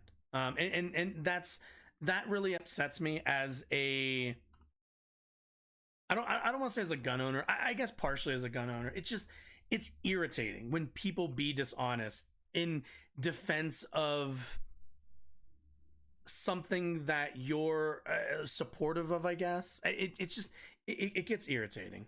It gets very, very irritating. But anyway, how do I anyway. Okay. So, what time is it? Oh wow, it's 8:36. Wow, I'm at the bottom of the list already. Maybe we can add some of this back on here. Okay, yeah. Let's add this back onto here then. Shall we? We'll do that. Reload that page. Do this. Okay. Speaking of guns, to kind of stick with this topic a little bit, I want to take a look at Ben Shapiro and his strong facts and logics arguments. Ben Shapiro, from at least my experience, isn't the strongest gun advocate. He doesn't really seem quite as, I guess I would say, motivated by the gun issue. Whoa, my light. Oh, there it is. Okay. What did I have it on? This? That's really orange. I feel like I'm really orange with that. That's really, okay. We'll do this one. That looks good. Sure, we'll go with that. That looks fine to me. Anyway, not the strongest, gun advocate that I've seen out there, but very much on the, Ben Shapiro deals with a lot of the culture war, even though he claims to be a facts and logic guy. But I'm kind of interested to see, because I saw a clip of this, and I think it speaks a lot to that older woman's concern over people trying to strip rights from people, that like, the Civil War, that kind of worry.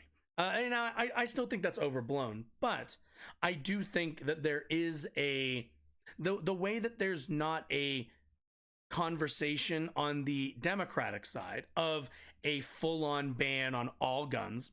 Again, it's not a thing. I don't know what to tell you. We have kind of been seeing rumblings of a similar sentiment on the right wing. That is being, after the Covenant Christian school shooting in Nashville, Tennessee, there were some people advocating for possible restrictions on trans people owning firearms. So let's take a look at Ben Shapiro's take here, and then we're going to go look at Kentucky passing a law, passing some gun laws, shall we? You have the entire media that has rallied around the idea that Tennessee Republicans are to blame. When a trans person shoots up a bunch of Christian school kids, Tennessee Republicans are to blame. So you have the Wall Street Journal with a piece titled, "Tennessee Republicans Face Pressure After Nashville School Shooting." Well, it's the Republicans who are facing pressure, naturally. It's not Democrats. It's not people who promote a perverse ideology suggesting the boys can be girls. None of that. No. It's the Republicans, of course. Or perhaps it is the New York Times saying, after mass shootings, Republicans expand access to guns. Right? Because, of course, the problem is the guns. It's not the problem of disturbed people, an increasing number of disturbed people, as we talked about yesterday on the show. None of that. Now, the real problem is that there are too many guns, and Republicans are complicit in that. Or perhaps Maggie Haberman over at the New York Times reporting DeSantis to visit gun store on book tour days after Nashville shooting. Dems. Okay, Ben. You're throwing a lot out there. Okay, sorry. I did not realize he went on for so long about multiple topics. Let's get a rerun really quickly. Have the entire media hit me with the let's do this piece by piece. Tennessee Republicans are to blame. When a trans person shoots up a bunch of Christian school kids, Tennessee Republicans are to blame. So you have. Okay, so is it Tennessee Republicans' fault that that a trans person went and shot up a school and it's led to the deaths of 6 people? Is that Republican legislators' fault? Is that the fault of Republicans? No, it's not. Now, here's the context to that. If we want to say, is it their fault? I think it's fair to say, no, it's not Republicans' fault that this person, went on a shooting spree and killed killed folks. I don't know what's going on with my light today. 1 second. Oh, it's loose, I think. That could be, no. Is it? Okay, 1 second. Weird. Has my light finally started to hit the, what's it called? Maybe it has. Been using this pretty consistently for a while, so it might be time to get a new ring light. Anyway, are they to blame for this? They're not, in a one-to-one term, right? They obviously, nobody's going to say, oh, Republicans caused this. The person who shot up that school caused this. But if we want to talk about what led to this and contextualize this shooting the same way we contextualize every other shooting in America, unfortunately for Republicans, there is a non-zero chance that this shooter was motivated by the legislation, by the rhetoric, and by the, quite frankly, vile approach that the Republican Party has taken to trans-identified people. There is a conversation, there is a argument that the Daily Wire and other organizations like it have essentially turned up the tension in the country over this one community, which could have led to, and we don't know this for a fact yet, but could have led to this person's outburst. I do not think that they are to blame, but certainly they are under fire because they are perceived to be a radicalizing factor in this person's actions, which is to say, you're not to blame, but don't be surprised when people go to look, why did this happen? And it comes back to you. When people come back and say, well, you know, if you didn't treat them the way you did, there's at least a chance that this wouldn't have happened. Maybe this is the cost of your culture war against this group of people. And we're going to look at one of the results of those after we're done with this video. Have the Wall Street Journal with a piece titled Tennessee Republicans Face Pressure After Nashville School Shooting. Well, it's the Republicans who are facing pressure, naturally. It's not Democrats. It's not people who promote a perverse ideology suggesting that boys can be girls. No. Well, unfortunately, a perverse ideology that says boys can be girls didn't, you know, the ideology did not pick up a gun and shoot somebody. An individual did that. And again, for us to find out the motivating factors, if you're at the center of that, then that necessitates that we address what you have caused, you know? But keep in mind also, Ben is on here like, why are Republicans getting pushback? Well, it's kind of obvious, is it not? Republicans in the state of Tennessee are attempting to push through a bill that would loosen gun restrictions. And, unfortunately, they're doing so in the wake of one of the most recent national school shooting incident. So when anybody says like, yeah, you're gonna catch flack for this, you're on the pro-gun side of this. You can't sit here and complain that, oh, it's not fair. They're like, why are we getting blamed? Why are we getting the look? Why are we getting the side eye from people? Well, it's because the people in your state are kind of upset with the GOP because they are not representing their citizens in a way that is acceptable to them. That's kind of how democracy works. But keep in mind, like, this isn't he can pretend that it's a media, he's a media creation. And that's all well and good. Believe what you want, friend. But there are reasons why the Daily Wire was at the center of conversation about the shooting on last Monday. There was a reason why. None of that. No. It's the Republicans, of course. Or perhaps it is the New York Times saying after mass shootings, Republicans expand access to guns. Right? Because, of course, the problem is the guns. It's not the problem of disturbed people, an increasing number of disturbed people, as we talked about yesterday. And what would you like to do about an increasing number of disturbed people, Benjamin? Also, my question to that effect is, are there not increases of disturbed people in other countries? Could it possibly be that we need some form of regulation, some form of restrictions on disturbed people for owning firearms? Because that's what I support. But Ben doesn't support that, does he? Ben doesn't support any kind of restriction on guns. He's pro 2A. There shouldn't be any restrictions. But yet he wants to talk about mental health. And again, he doesn't have solutions. Is Ben going to say any of them? Something tells me he won't. On the show. It's none of that. Now, the real problem is that there are too many guns, and Republicans are complicit in that. Or perhaps Maggie Haberman over at the New York Times reporting DeSantis to visit gun store on book tour days after Nashville shooting.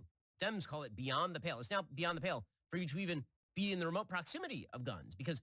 Well, it looks bad. I mean, you can complain, Ben, but DeSantis is the one who scheduled this meeting, this press conference, this whatever at a gun store. And he did it, and let's be honest here, he did it with the explicit intention of drawing support from the 2A community. He's going to this gun store. He's still going to this gun store in the wake of a mass shooting because he wants to signal to people in the 2A community that he is worthy of their vote. So if you want to get mad at somebody, Ben, you can get mad at Ron DeSantis for looking fucking stupid and showing up to a gun store right after a school shooting. That is Ron DeSantis' fault and his campaign's fault. Somebody got shot. That is the way that all of this works, according to the left. So you're allowed to take over government buildings. You're allowed to do whatever you want. You're on the left, after all. And is he suggesting that the left were participating in January 6th? I hope that's not what you're suggesting, Ben. Republicans are the ones who are truly to blame. Meanwhile, in the second kind of line of narrative here is even more perverse than the gun control line of narrative. More the gun perverse. Control narrative is ridiculous in the sense that this person legally obtained the guns. I'm unaware what law would be passed that would have prevented this person from obtaining the guns. Wait, what? Wait, no. What time stamp are we on? What time stamp are we on? 123? Go back. You didn't, I know you're not that stupid, Ben. Go back. The gun control narrative is ridiculous in the sense that this person legally obtained the guns. I'm unaware what law would be passed that would have prevented this person from obtaining the guns. He is unaware of what law could be passed to prevent this person from obtaining guns, the weapons they used. Well, Ben, that's actually luckily a really easy one. They're called red flag laws. If somebody is suspected to be a danger to themselves or others, we have in some states implemented red flag laws, meaning when they go to buy their firearm and fill out their background check, they can be denied. If the police are told ahead of time about this, they are allowed to show up to that person's house and confiscate their weapons for a time. This would have prevented that shooting, along with maybe a waiting period, along with any number of other mental health screenings when purchasing firearms. But, Ben sits here and goes, I don't know what law, I don't know, they bought this gun legally. We couldn't possibly have laws in terms of the regulation and sale of legal guns. No, we have those, Ben, you fucking idiot. We can pass laws that say that people who are historically mentally ill, in terms of, if you suffer from psychosis or from even like bipolar disorder, something like that, there is certainly an argument that maybe you should have some restrictions on your firearm, on your ability to own firearms. If you have a history of domestic abuse, that's another disqualifying factor. There are any number of regulations and of restrictions that we can write out. When we write laws, we can write people out of the ability to own firearms if we believe that they pose a significant threat because of those. If somebody is suffering from, if someone suffers from paranoid schizophrenia, I don't think it's super responsible for us as a society to allow that person to own firearms. That's just not a valuable part of our freedom set here. But again, Ben wants to go in there and go, I don't know what laws could have possibly prevented this. You're right. You are correct. Tennessee doesn't have enough laws to prevent this. But Ben, the funny thing is Ben wants to take more of them away. Ben wants it to be easier for that person who shot up that school to get a gun. I'm perfectly fine with banning people who suffer from gender dysphoria from purchasing weapons. This is the part of the clip I saw. This specific sentence. And this is the only part of this which I saw. Which, it's really funny, isn't it? That Ben Shapiro would come on here and be like, I'm not sure what kind of laws could possibly be passed to prevent this person from legally buying a firearm, except if it's gender dysphoria. If you have gender dysphoria, then you should not be able to own a firearm. To which I have to ask, Ben, do we have anything other? Isn't this supposed to be the facts over feelings guy? Or have we abandoned that? Have we abandoned facts over feelings, Benjamin? Have we lost our way, possibly? Because I don't know about you, But if we wanted to base the ability for somebody to own firearms on the basis of whether they have or have not had gender dysphoria, guess what? The people who have gender dysphoria would be more permissible to own firearms than the people who don't. Because the people who don't suffer from gender dysphoria overwhelmingly commit the mass shootings and the killings in our society. You fucking idiot. God damn it. I guess Ben's just turned into feelings over facts, guys, which, you know, it is what it is. That seems to me a pretty significant symptom of an underlying mental malaise that could theoretically be a problem in terms of owning firearms. Theoretically. But I don't think the left believes the same thing. But that takes us to our second Well, narrative. certainly not around gender dysphoria. There's no link. The real sadly. reason this happened, the real reason a trans man shot up Sadly Christian for Ben. school kids is because right-wingers are intolerant bigots. And so the real victim here is not the Christian school kids who got murdered. Those are not the Christian school teachers who got murdered. Those, the administrators. No, none of those people are the real victims. The real victim They're not is the real shooter and victims? people like the shooter. That is the narrative the media are drawing. Wait a minute. There's, first of all, Ben, you idiot, there's two narratives. The first one is that we need gun control to address the death of these people. See, this is where he's just lying. He's pretending that the only narrative in the media right now is that the right is to blame for a trans shooter killing a bunch of Christian school kids. He's lying when he says that's the only conversation being had right now. That's the only narrative, when it's not. There are two narratives right now. The first one is, he is right.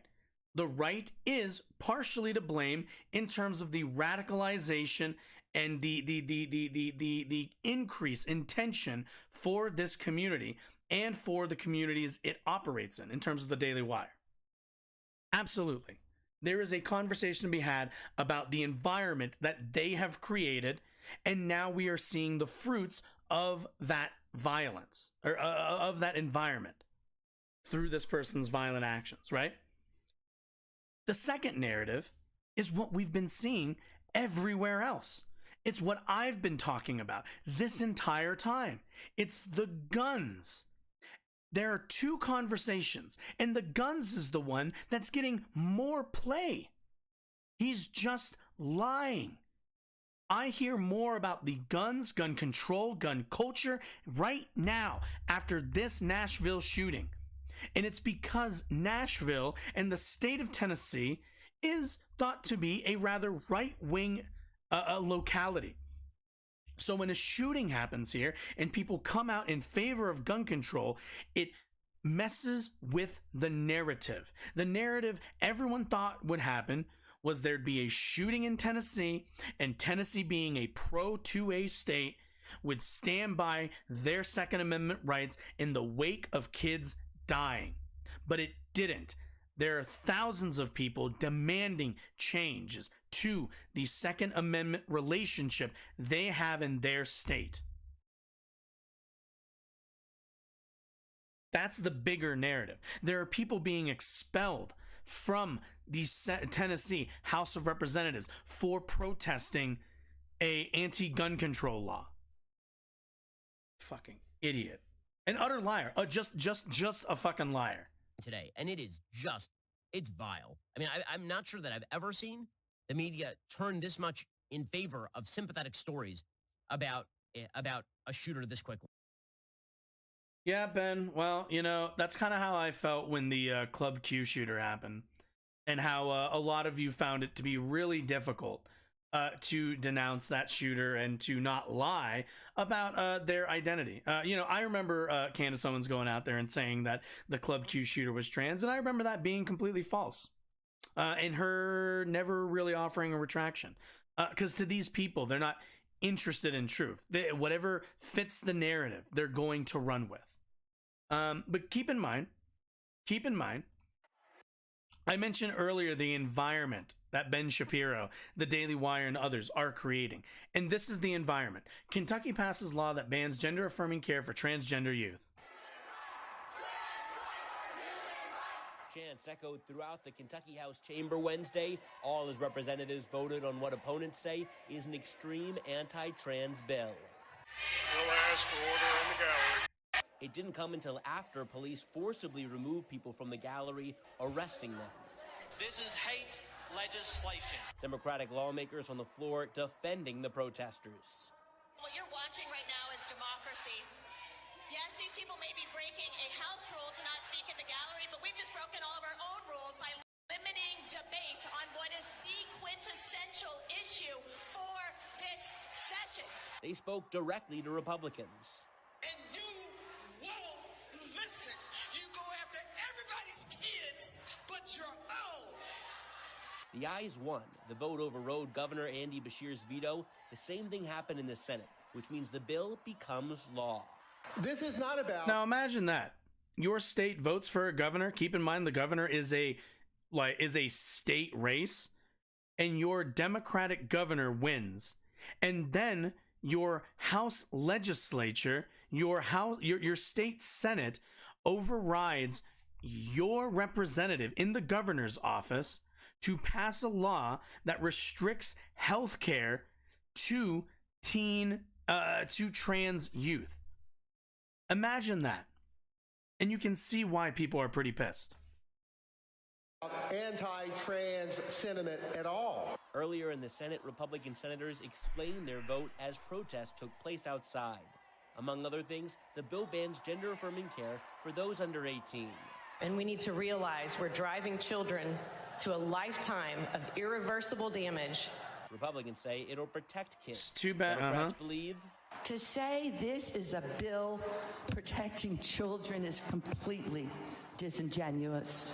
The bill also says transgender students must use the bathroom of their biological sex. I'm voting aye because parents and students should have confidence that bathrooms in their school will only be used by the same biological sex. Now, I think we talked about this during the Jubilee video earlier, but if you put a ban on trans-affirming care for people under 18, understand, there are two things that are going to happen. There are a couple things. Let me not limit it to two, because I'm going to end up remembering one third thing, and then I'm going to have to say three. So let's just go with, there's a few things to keep in mind. The first point of this is, if you are a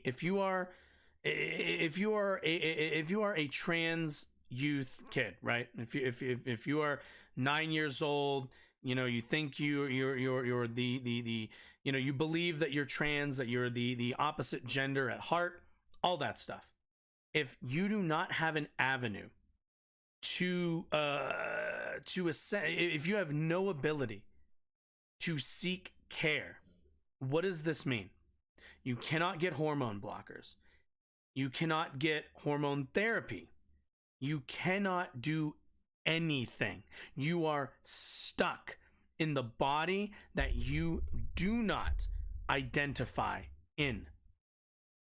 You are stuck there, forced to watch it to develop in a manner in which brings you dysphoria, depression, anxiety, and most frequently, suicidal ideation.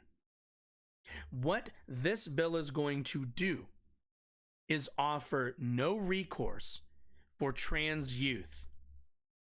None at all. They come in here and they talk about, we want to reduce the number of surgeries that children are receiving that are deemed trans healthcare. What they don't tell you, and what they refuse to acknowledge, is that there are not children under the age of usually 16, because 16 is the medical age of consent, who are getting surgeries. It's not happening. It's fiction. Trans-affirming care for under 16-year-olds is hormone blockers and social transition. That is to say, pausing their puberty and If they're currently a boy wearing a dress, growing their hair out, maybe, who knows, changing their name. And if they're a girl at this moment, the opposite. But when we say that, when we say that these kids are now unable to even be afforded those very small privileges, and I don't even want to use the word privilege, actually, just minor, what's the word I'm looking for? Comforts. These minor comforts. What are we giving them? What are we leaving them with? We're leaving them with no choice but to develop into a body they never wanted to. I don't really know how else to say it, but this is evil. It's evil. There isn't another word I have to describe it. Demonic doesn't cover it. Because it's not even, it's not even like these people are a different creature from hell. It's not even that. These people are simply evil, and they enjoy suffering. They revel in the suffering of this group. They live understanding that their actions by this legislation will lead to, inevitably, the death of trans children. And they will sit here, call themselves pro-life, and not give a fuck about any of those kids.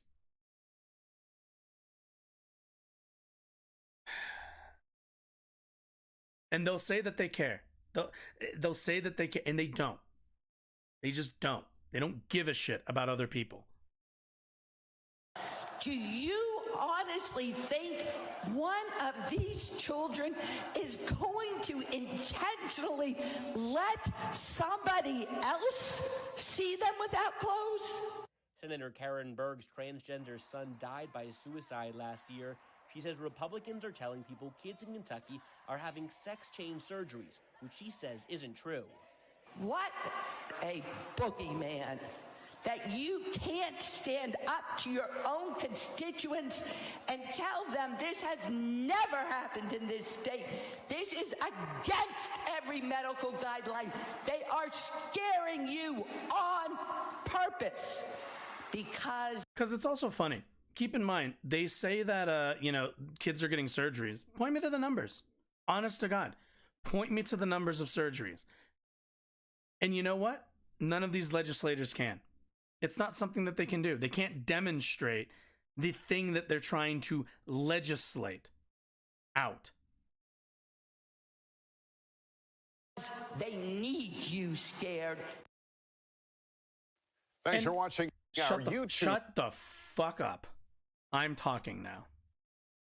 And keep in mind, I want everyone to keep in mind that this is the environment that Matt Walsh, that Ben Shapiro, that all of these conservative online influencers and content creators have been creating. This is the environment that they have created. This is the environment that they have facilitated. And now when the results hit their front door, they are offended by the idea that you would turn around and say, you're part of the problem in this. All those kids at that school, at that Christian Covenant school, their blood's on Matt Walsh's hands. Their blood is on Ben Shapiro's hands. Their blood is on Candace Owens' hands. Let me be incredibly clear. You create the environment of anxiety, of raised tensions, of violent rhetoric. Don't be surprised when it comes and bites you in the ass. Those kids are not only victims of gun violence, to which most liberals and a lot of other reasonable people are fighting back against. They are also victims of Ben Shapiro, Matt Walsh, Candace Owens, Daily Wire, PragerU, Tim Pool, every one of these motherfuckers. This is culture war. It's people claim to care about kids, and they're consistent in getting kids killed. Consistent in that campaign.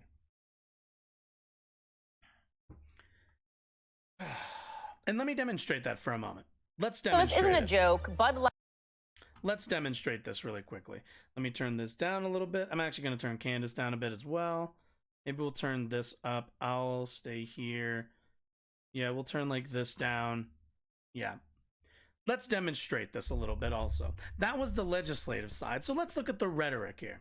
Light has partnered with trans activist Dylan Mulvaney for March Madness. So if you're a guy and you're sitting back and you're like, I love basketball and I love beer, and who represents me? I'm sure you're thinking Dylan Mulvaney, a pervert who dresses up like a little girl. And you wonder, honestly, honest to God, you wonder how we got to this moment. You wonder how somebody would be pushed into doing something horrible. I don't defend this person. They're an awful, they killed 3 kids. Awful human being. But when I want to stem that sort of violence, this is what I find at the core of it. This is what I find to be the problem. Now, keep in mind also, Candace already started let's say you're a guy who sits down to watch March Madness. Really nice, Candace. Really nice there. As per usual, the conservative mind, incapable of coming up with anything other than a stereotype. It's very interesting because Candace gets on here and immediately describes what every college basketball dude bro beer drinking guy, because that's all they see. They live in a world of stereotypes. There's a reason why she opened this talking about, you're a guy sitting there watching March Madness with your beer and your buddies and all the rest of that shit. Women, Candace, women like basketball too. There's an entire division of professional basketball. I don't know if you've heard, it's called the WNBA. I know conservatives hate the WNBA and have consistently not given a shit about it. But until a trans woman enters the league, and then they'll care about the WNBA. But either way, I love that off the bat. If you're a man, you only have one mode, and it's beer drinking and watching March Madness, naturally. And describes himself as a little girl, and is documenting his, and describes himself. I love beer, and who represents me? I'm sure you're thinking Dylan Mulvaney, a pervert who dresses up like a. Also, yeah, if you've ever drank beer, if you're a, and let's be clear what Candace is thinking. If you're a 33-year-old white guy living in the suburbs, drinking beer and watching March Madness, you have never seen yourself represented on TV or in ad campaigns ever before. Let's all remember that. White 34-year-old suburban men. Very, very infrequent do we see them represented in media. A little girl, and describes himself as a little girl, and is documenting his days of girlhood, despite the fact that he's something like a 28-year-old man. I'm sure you're thinking that he really represents you, and so this definitely made sense for Budweiser to do that, for Bud Light to do this. Take a listen to Dylan Mulvaney announce that he's the latest spokesperson. Remember, guys, girls don't like beer. Hi. Impressive carrying skills, right? I got some Bud Lights for us. So, I kept hearing about this thing called March Madness, and I thought we were all just having a hectic month, but it turns out it has something to do with sports. And I'm not sure exactly which sport, but either way, it's a cause to celebrate. This month, I celebrated my day 365 of womanhood, and Bud Light sent me possibly the best gift ever, a can with my face on it. Check out my Instagram story to see how you can enjoy March Madness with Bud Light and maybe win some money too. Love you. Now, who do you think she's actually talking to? Honest to God, who do you think? Do you think it's 34-year-old white guys in the suburbs who drink beer? Shitty beer at that? No, obviously not. This is an ad and marketing campaign aimed at drawing in transgender, or more likely Gen Z viewership. That's what this is. There is a audience, there is a demographic that Dylan Mulvaney, what's the word I'm looking for, speaks to, that Bud Light doesn't. So obviously, Bud Light, in their pursuit of profits, they do an ad campaign with Dylan Mulvaney because it's going to make them money. If even a few people decide, hey, maybe I'll grab a beer. They're sponsoring Dylan Mulvaney. I'll buy a 6-pack. Cool. I'll get the beer that I'd usually drink. Or maybe I drink this, maybe I drink Budweiser, but I'll get a Bud Light, I'll get the Dylan Mulvaney one or whatever the fuck, just to show some support and whatever. There are people like that. There are leftists, there are Gen Z, there are trans people who like sports and like beer, crazy thought. I know it's insane to Candace Owens. She sees these people as subhuman, as these freaks of nature, but trans people like beer too. And I don't really know what more. That should kind of be where it ends, right? Do I need to say anything more than trans people like beer too, Candace? But no. This is an entire, I'm sure she's got some more anxiety to work out. So let's try to help her along the way here. Talk her through this very traumatic experience of watching a video that she voluntarily watched, and we'll see if we can answer some of her questions and maybe dispel some of her notions. Yeah. So why does this make me so angry? First off, it's that great question. Stereotype of women being stupid. It's woman face. And what is the stereotype of a woman being stupid? I love the idea that Candace Owens first starts with, I hate stereotypes. What are we at? 126? When this was her opening volley. Bud Light has partnered with trans activist Dylan Mulvaney for I love back, and you're like, and you're sitting madness. So if you're a guy and you're sitting back and you're like, I love basketball and I love beer, and who represents me? I'm sure you're thinking Dylan Mulvaney. Like she starts out with a stereotype of March Madness viewer, and then she gets upset that that stereotype is being what? Subverted? You see, because, and let's be honest, that's the thing that she's upset about. She's upset about the idea that you can enjoy March Madness and not be some 34-year-old white guy living in the suburbs, sitting back on his couch, cracking a beer and leaning back. Like that to her is aberrant. Just on its face. Hearing this thing about like March Madness, and I thought that maybe we were all just having a tough month, but I guess it has something to do with sports, and I don't know what sport it is because like girls don't know anything about like sports, so like we'd have never heard of March Madness. It's funny, Candace, it's too bad you didn't say anything about women. You just went straight into, you're a guy, you like beer. Like, come on now, please shut the fuck up. Ever. And thank you, Dylan, for wearing women face, reminding us all how women just don't like sports and have never heard of March Madness, because I assume we've never heard of college basketball. We've never done a bracket, which I actually have done and which I do every single year because it's fun to do a bracket with your friends. And you don't have to be explicitly a man or a woman to do that. But okay, let's keep leaning into this. Again, it's too bad Candace didn't make her initial example a woman. Could have done that too, Candace. But funny, you didn't, did you? Stereotype, and Bud Light has thought this is funny and this is promoting it. If you think that's bad, don't worry, because also this little pervert's going to get into a bathtub and tell you all about March Madness. Yes. Also the constant refrain of perversion, the constant recategorization as somebody Candace doesn't like as a pervert. Do you ever notice that with the right wing?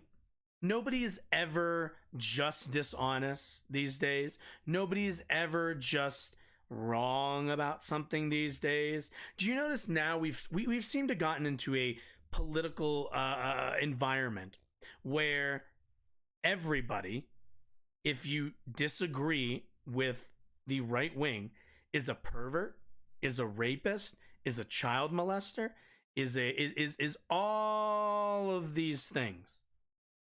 And do you want to know why that is? You want to know why they constantly throw out the pervert line against people? Well, it's really simple. It's because perversion, when we think of it, is, you're thinking child molestation, stuff like that. And the reason why you want to draw that comparison is because child molesters are thought of, even in jails, as the lowest of the low, the scummest of the scum. You are grouping somebody into a category to which most people, even amongst those who commit crime, agree are the worst of society. People who prey on children. And the reason why you would do that is because you want to maximize the hate, the vitriol, the anxiety around these kinds of individuals. You see Dylan Mulvaney, you've been told 1,000,000 times by Candace, they're a pervert. They want to seduce your children or whatever. So when you see in real life a trans person trying to use the restroom calmly, you're to be disgusted. And they're betting that you will be. They're betting that you'll feel the anxiety that they've programmed into you now. So that when you commit violence on those people, which, by the way, trans people are at a much higher and disproportionate rate of being victims of sexual and non-sexual assault, you feel like you're doing it in defense. You're attacking this person preemptively. That is the environment that Candace Owens and the rest of her ilk create. And every day, it's why they focus on Dylan Mulvaney. Did you also notice that this single individual is who they focus on? They don't spend time talking about Caitlyn Jenner. They don't spend time talking about Laverne Cox. They don't spend time talking about X or Y other trans celebrity. No. They spend all of their time, all of their energy, and all of their hate on targeting one person. And it's very much like the big lie, I think. It's the same, I think, mindset. In that if you can get your audience, if you can get all of these people to hate one person based on their identity, they are now capable of doing so for any number of people like that person. Because the story with the big lie is you tell a big enough lie, and if you can get people to fall for that, all of the little lies seem possible to them because you've reprogrammed what is possible for them. A listen.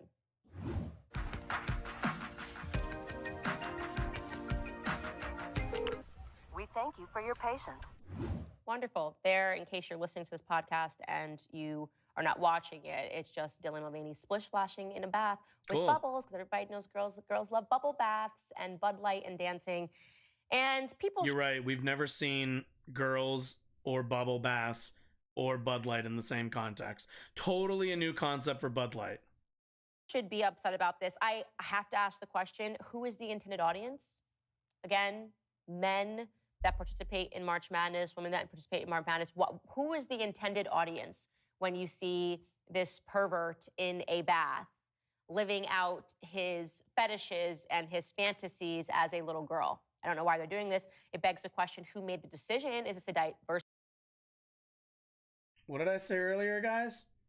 Never seen women near water in swimsuits. Like, do we need to like play this game that let's do the there we go. This is what I wanted.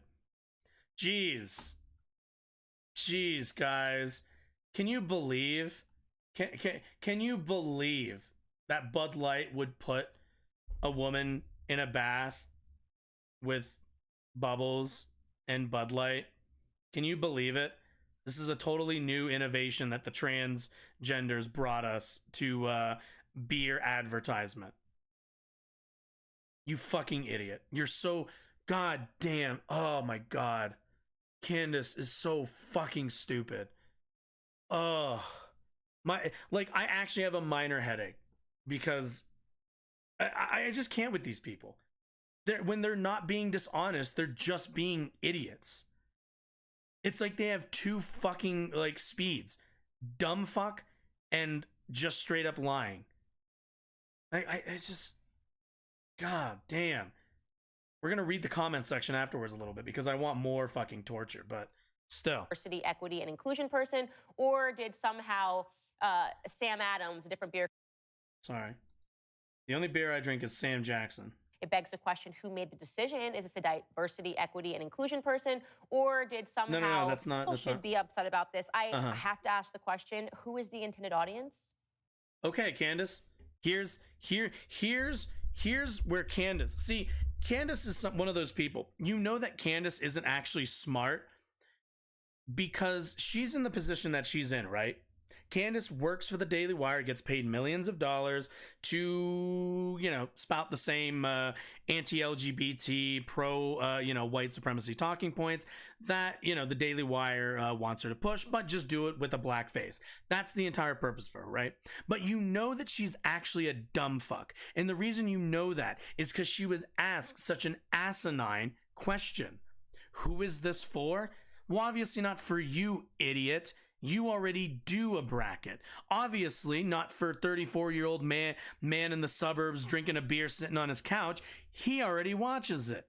This ad is for other people. This ad is probably for trans people, for trans youth, for trans, for LGBT folks. You see, what this ad is meant to do is to draw in non-traditional viewers to March Madness and motivate them to also buy Bud Light in the process of watching March Madness, right? That's the whole point. The whole point is to make some money. The whole point is to make money from a different avenue. You see, there was a time where, we have all these demographics, right? And you market different things to different demographics. It's kind of obvious. Candace knows this. Why are you making chocolate, you idiot? Your company, the Daily Wire, is making gendered chocolate. Now, let's leave the gender part aside. Why are you making chocolate? There are countless other chocolate companies. Well, would you like to know why? Because you're angling and targeting a specific demographic to make money from. That's what Bud Light is doing with this. They already make your money, Candace. They already make Matt Walsh's money. What they would like is Dylan Mulvaney's audience's money, because the only thing that they're interested in at the end of the day is not trans rights. It's not gay rights. It's not human rights. They don't give a fuck. They care about selling beer in cans. And if they can put a beer in a can in a trans person's hand and sell it to you bigots, they will do that too. The fact that she doesn't know this, isn't aware of this, and she has made it to the point where she gets a 1 million sub plus channel, a hefty wage for the propaganda she pushes, tells me that Candace is, and I mean this with every bit of venom I can, the dumbest fucking person on this entire fucking network. I have never in my life seen somebody so emblematic of conservative brain rot. And the worst thing about Candace Owens is it's all a grift. All of it is a lie. She acts as dumb as she is because she thinks her audience is as dumb as they are. Keep that in mind. Fucking Christ. I'll be honest, Candace Owens pisses me the fuck off. And it might just be because as a person of color, I see somebody who comes on here and makes every single possible argument that would lead to negative outcomes for not just her, but like many other groups of people. But naturally, because she's rich, what she understands, or at the very least what she's come to understand, is that her money will always be able to separate her from any of the consequences of her rhetoric. Again, men that participate in March Madness, women that participate in March Madness, who is the intended audience? Not when those you two see groups, this dipshit. pervert in a bath, living out his fetishes and his fantasies as a little girl. Of being I don't know in why a they're doing bath? this. It begs the question, who made the decision? Is this a diversity, equity, and inclusion person? You know, it's also really funny. Candace Owens would be like, oh, she's living out being a little girl. No, she's not. She's living out being a girl. It's called girlhood, dipshit. What is Or did this? somehow Sam Adams, a different beer company, get a Trojan horse in there and convince Bud Light to tank its own company? Because it is going to hurt Bud Light, obviously. This is now, they're associating themselves with transgenderism. There is nothing less manly than a grown man dressing up like a little girl. Is beer manly? No, seriously. Think about this. Themselves with transgenderism. There is nothing less manly than a grown man dressing up like a little girl. Is beer manly? To any of you women out there who drink beer, she just said that you might as well not exist. Understand that for Candace, drinking beer is a man's thing. And this is why we say that men and the terms of man and woman, the genders of men and women are not biological. I am a man. I shaved, but I have a beard. I have long hair. I have chest hair. I am a big, stocky fucking man. And you know what I don't fucking like? Beer. I can't stand it. It's fucking disgusting. It's gross wheat sweat. I don't like it. Does that make me less manly? No, not for 2 seconds. Would you look at me in public and go, oh yeah, that guy's not very manly. He doesn't like beer. It's fucking stupid. Beer's not gendered, you dumb bitch. I don't like these people. They undermine their own fucking arguments. They undermine so much of their own rhetoric. It's so fucking stupid. And either way, again, keep in mind, like I said, keep in mind that Candace started like, oh, I don't like that Dylan Mulvaney plays into womanly stereotypes. All she's been doing is talking in stereotypes about who likes beer. For fuck's sake, be at least halfway consistent here. This is not how, if I was in a boardroom and I meaningfully wanted to help a company, I would never offer that you have a transgendered weirdo sitting in a bathtub splashing with bubbles pretending to be a little girl. Oh yeah, remember how remember when Colin Kaepernick like did the whole knee thing and then conservatives were like, "Oh, this is the downfall of Nike, we're burning our Nikes." And then what happened? Nike performed better after that. So, yeah. Sorry, you're in the minority. Nobody gives a shit about your opinions. So who's behind this? Why are we seeing this corporate push for transgenderism everywhere, upon every stage, and in every room? Why are they trying because they to convince spend people money. of this evil, that they can choose their gender as easily as they can select their clothes? All right, guys, that's all the time that we have for today. I have some exciting exclusive content coming up on Daily Wire Plus. All right, I want to take a look at something really quick. Let's take a look. Let's see. When did this come out? Was this today? 12 hours, which means this happened yesterday. I want everybody. Candace Owens is, what did she say? Go back for a second. An inclusion person there, and a little girl is, and his fantasy, you see men, and people should be up with bubbles because everybody a little Bud Light to tank its own company, because it is Bud Light to tank its own company. All right, tank its own company. Let's go take a look. Since conservatives and people in Daily Wire seem to always pretend like they're financial wizards, let's go take a look at Bud Light's stock price. It's gonna tank. All right, week for the week. In the last week, it has gone up $1.92. Today, it went down 4 cents and has since Let's see. And has since risen back up over that in after hours trading. So where's the tankage? Doesn't exist, does it? You see, these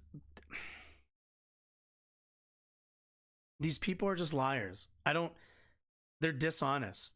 They're grifters. They just want money, and they're willing to say and do whatever it is gets them dollars. This is, I don't know what to tell you, man. She says, oh, why are they going to tank the company? A week over, it's up almost $2. The last month, up $5. The last year, up only $4. The last day, down 4 cents, back up well over that number. Maybe not well, but over that number in after hours trading. I don't know what to tell you. She's just wrong. You remember how I was right about Trump and them printing mugshot t-shirts? See, that's called having a fucking brain and being able to make at least like mild predictions on trends, on what people are going to actually be applicable to. Or not applicable to, open to, I suppose, or amenable to, I guess. Whereas, she just comes on here and is like, it's gonna tank, it's gonna tank. No, it's not. Bud Light is going nowhere. If anything, their sales are gonna do better. You know who also makes this mistake? Let's go take a look, because I know he probably covered this. Let's see. Go away, I can't see. Let's see. Did he cover it? He's probably covering a lot of the other stuff. A lot of the Trump. God damn. Has been indicted. NYPD orders full mobilization over fears of civil unrest. Okay, sure. Donald Trump responds to indictment, says it's another. Oh, wait, these are from a bit ago. What was from today? Second Trump indictment coming. Secret Service will testify against Trump. Fully mobilized. Donald Trump flies NYC. Plans to surrender after indictment. 30 plus counts. You could just put 34, you idiot. Trump indictment leaked. Trump is furious. Slams corrupt DA. Yeah. Okay. Anyway, I'm sure we'll check back. We'll check back. We're gonna check back with this number. I'm gonna put that in my notes. We're gonna see how much the Dylan Mulvaney ad campaign has tanked the company. Let's go take a look. Man, Jesus. Dylan is the best thing that ever happened to the anti-trans movement in America. Yep. Too bad they're not. Too bad Bud Light's not going to die over this. Couldn't help but chuckle when Candace called him a little pervert. Thank you for saying what most people are thinking without censoring yourself or sugarcoating it. What happened? I thought this was feelings over facts. I thought this was facts over feelings, guys. I thought conservatives were all about facts. Little pervert, yeah, we know. I thought she identified as an 8-year-old girl. That'd be okay. Goodbye, Budweiser. Wait, isn't Bud? Oh, that's right. Wait. Isn't Budweiser? Yeah, that's right. Budweiser. Yeah. What's their competition? Because their competition, yeah, because they have but what's the competition? Is it competition? Competitors. I actually don't know. I don't drink beer. Beer's gross. Cannonball, Agency, Triangle Sales, Icelandic, Glacial, Breckenridge. Ew. Oh, Coors. Oh, yeah. No shit. Oh, wait. No, is it? Wait, is it? Hold on. 1 second. Yeah, Coors owns their own thing, right? Right? Yeah. That's right. Okay, yeah. So it's Coors. Okay. I told you, I don't know beer. I don't like beer. Beer's disgusting. I'm praying they feel the pain. Yeah. Too bad they won't. 5-year-old Donna saw me watching this video and was able to tell that something was off with Dylan Mulvaney. Her question was, is he a boy or a girl? Even with all that makeup, she was able to tell behavior and appearance is not a normal woman. Should I? No, I'm not going to engage. Fucking my 5-year-old daughter came in and asked, and let me guess, you were incapable of answering it because you're what's the word? what's the word I'm looking for? A incompetent parent? Yeah, that sounds about right. You're an incompetent. That's very nice that you're embracing your incompetence. Didn't you notice as a promotion of his Dylan changed it from girlhood to womanhood, probably because he couldn't get the sponsorship if he stuck with girl. I don't care. Watching the segment, husband, he said, no one wants to drink Balls Light. Funny, I'm confused if Dylan is an underage girl. I don't believe, okay. I'll never drink Bud Light again in my entire life. Oh, that's so funny. I'm never drinking Budweiser. Ah, fucking mauled. Bass are Illuminati symbolism. Look at this. Bass are Illuminati symbolism. Okay, what are the responses on this? Wait till you see on his TikTok pin. Oh my God. These people, dude. I don't think the expensive GMO water Budweiser. Call Dylan Mulvaney a real woman is like calling Bud Light real beer. I'm a woman. Basketball is my favorite sport. So yes, I know what March Madness is. Too bad Candace doesn't think that. If AB, okay, don't care. Okay, so nobody's okay. For more time, Jeremy's beer. Yeah, okay. This comment section is cancer. Okay. God, what an awful, awful, awful person. God damn. I hope. What's it called? Candace Owens better hope that there's not an afterlife. That's all I have to say, because she is going to be disappointed in how that works, how that ends up for her. Pretty much every, like, I feel like every religious and every like religious doctrine outlines like certain behavior that gets you into hot water with the whatever creator of the universe is in that continuity. And man, I have no doubt that Candace Owens is probably pissed off probably most of them. It's like if we assume one of these is correct and you want to kind of walk the line of all of them, man, Candace is fucked. Doesn't matter which god is actually up there, if there is one. There probably isn't going to be one that's going to save her ass. Anyway, all right, cool. Let's get into the last topic, which is Matt Walsh defending slavery. So, always fun. It's been a really long time since we covered Matt Walsh. I know it's been a while. You got to take a break every once in a while, but let's get into it. Let's go. Let's hear these strong arguments for abortion. If you listened to the daily cancellation on Friday, then you already knew that this daily cancellation was coming. On Friday, we discussed the idea of reparations, in particular the plan proposed in California that would dole out $5 million apiece to black residents as repayment for the enslavement that they never experienced and that nobody they've ever known or spoken to has experienced. During that segment, I expanded on a counterpoint to reparations that had been made by a black college professor named Wilford Riley, which was a restatement. Love that id poll. Also, let's. This is going to be easy. Friday, we discussed the idea of reparations, in particular the plan proposed in California that would dole out $5 million.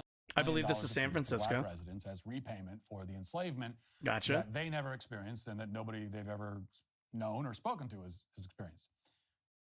So, do you think? And here's the big question for Matt Walsh. Do you think some people who now live in California maybe moved from states, from localities that suffered from deep discrimination, if not slavery? Could that be the answer? Just a thought. Also, if I remember correctly, what is this? It's like let me look it up really quickly because I actually don't know. San Francisco. I'm pretty sure it was San Francisco. What was it? Reparations. Is this it? San Francisco board open to reparations. Oh, so it hasn't passed? Stop it. I want to read really quickly.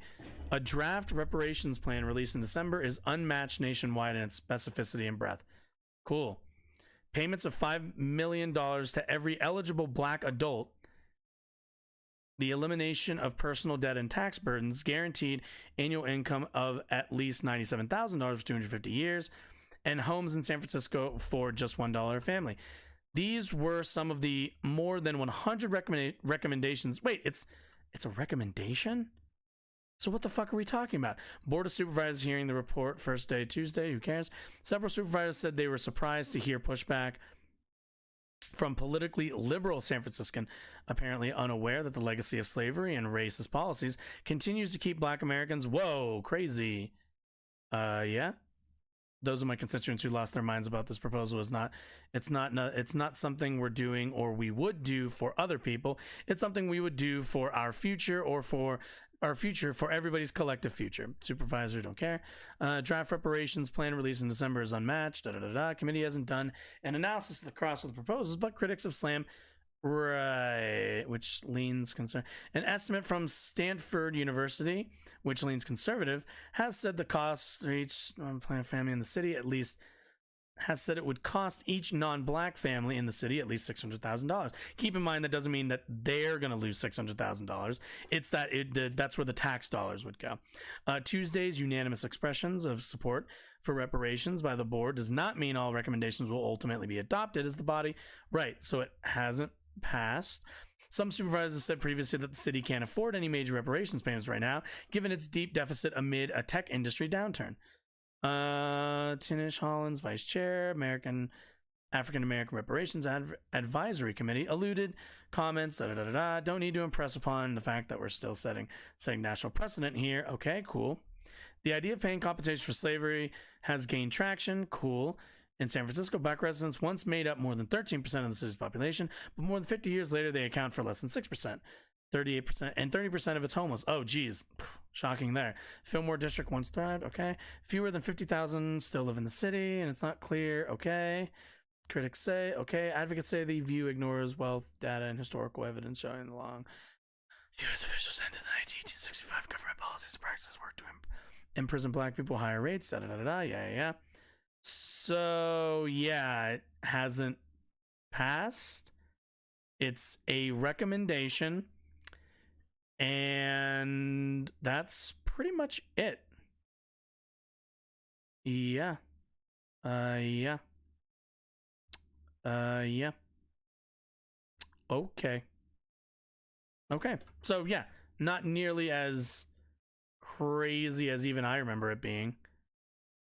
Chicago suburb east became not only that, but if you if 6% of your population now has a lot of money to spend, that actually is going to improve your economy actually a little bit.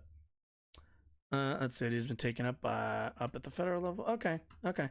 It's a thing that has not happened yet and probably won't ever, but okay, let's freak out about it. During that segment, I expanded on a counterpoint.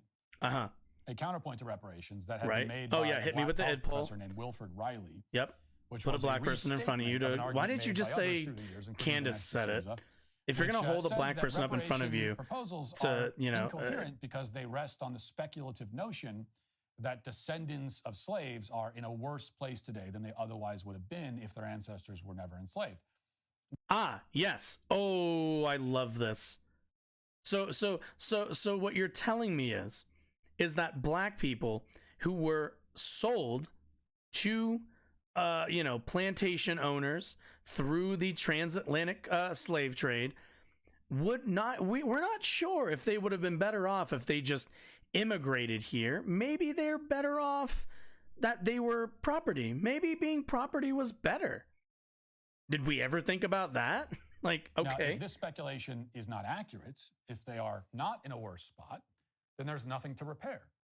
Nothing to repair for them anyway. Certainly we know that the slaves suffered greatly, but the slaves are all dead. So the reparations don't go to them, but rather go to people who, again, never experienced slavery. And so we must ask, the ancestors of slavery. They are concerned.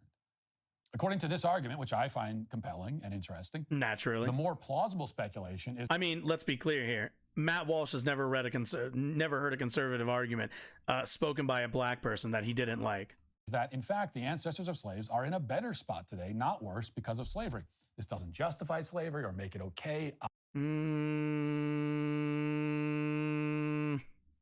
compelling and interesting. Say that the again? The more plausible speculation is that... the more plausible. Keep in mind, he's saying this is more likely. This is the more correct interpretation. In fact, the ancestors of slaves are in a better spot today, not worse, because of slavery. This doesn't justify slavery or make it okay, obviously. It simply... it just means... calls into question the basic logic behind allowing a group to literally cash in on historical atrocities. That's the point. And in an incredible... So what you're telling me is it was okay. That's what you're saying. You are justifying slavery. You are saying that the results of slavery, i.e. these people now living in this country 100 years later, they didn't choose to live here. Their ancestors didn't choose to live here. But hey, it worked out in the end, to which... did it? And also, is there a value to people being able to choose where they go, where they reside, where they live, where their families set down roots? Is that a value that we value here in the United States? Do you think if we took Matt Walsh and his family and forcibly moved them into South Central Los Angeles, and I don't know, maybe 100 years later, his family's still living in South Central. They have a small home. They didn't die, but maybe they're living in a nice city, I guess. They seem to work out okay. Like that's the argument. That's the idiotic argument he's making right now. That the forcible movement of not just people, but their ancestors inevitably was okay. That was, well, you ended up, it's fine for you. It worked out. It worked itself out in the end. That's the argument he's overall making. That, slavery is bad, sure, but it all worked out in the end, which I don't know if you can start from that premise. Incredibly surprising without being people pretty amenable to slavery. This point. And this came as a great shock to me personally, as I'm a people pleaser who always tries to avoid controversy and conflict whenever I can. But it found me this time, maybe for the first time, starting as always with the requisite Media Matters clip. Yes. PR Rex I love how much he loves Media Matters. 10-minute monologue. Did not provide any context. Didn't even clarify that this was a conversation about reparations specifically. And they posted the clip, which then went viral. Now, for reference, we'll play the actual video they posted so that you understand where we are, what we're talking about for the rest of the conversation, which, again, is just one small sliver of a much longer monologue where I flesh out all these points and also explain why I'm making the points and what the overall point is.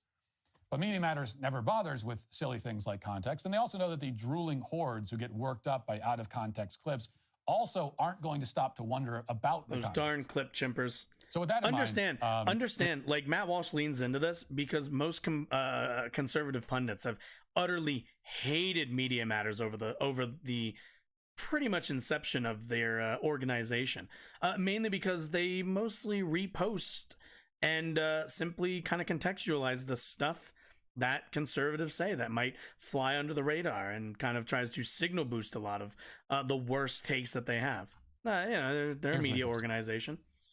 In fact, it seems rather clear that Black Americans are doing better here today than they would be had their ancestors generations ago never been brought to these shores. We can prove this point by simply asking which African country anyone asking for reparations would prefer to live in. The answer, of course, is none of them. Wait. Whoa. Go back. Wait a minute.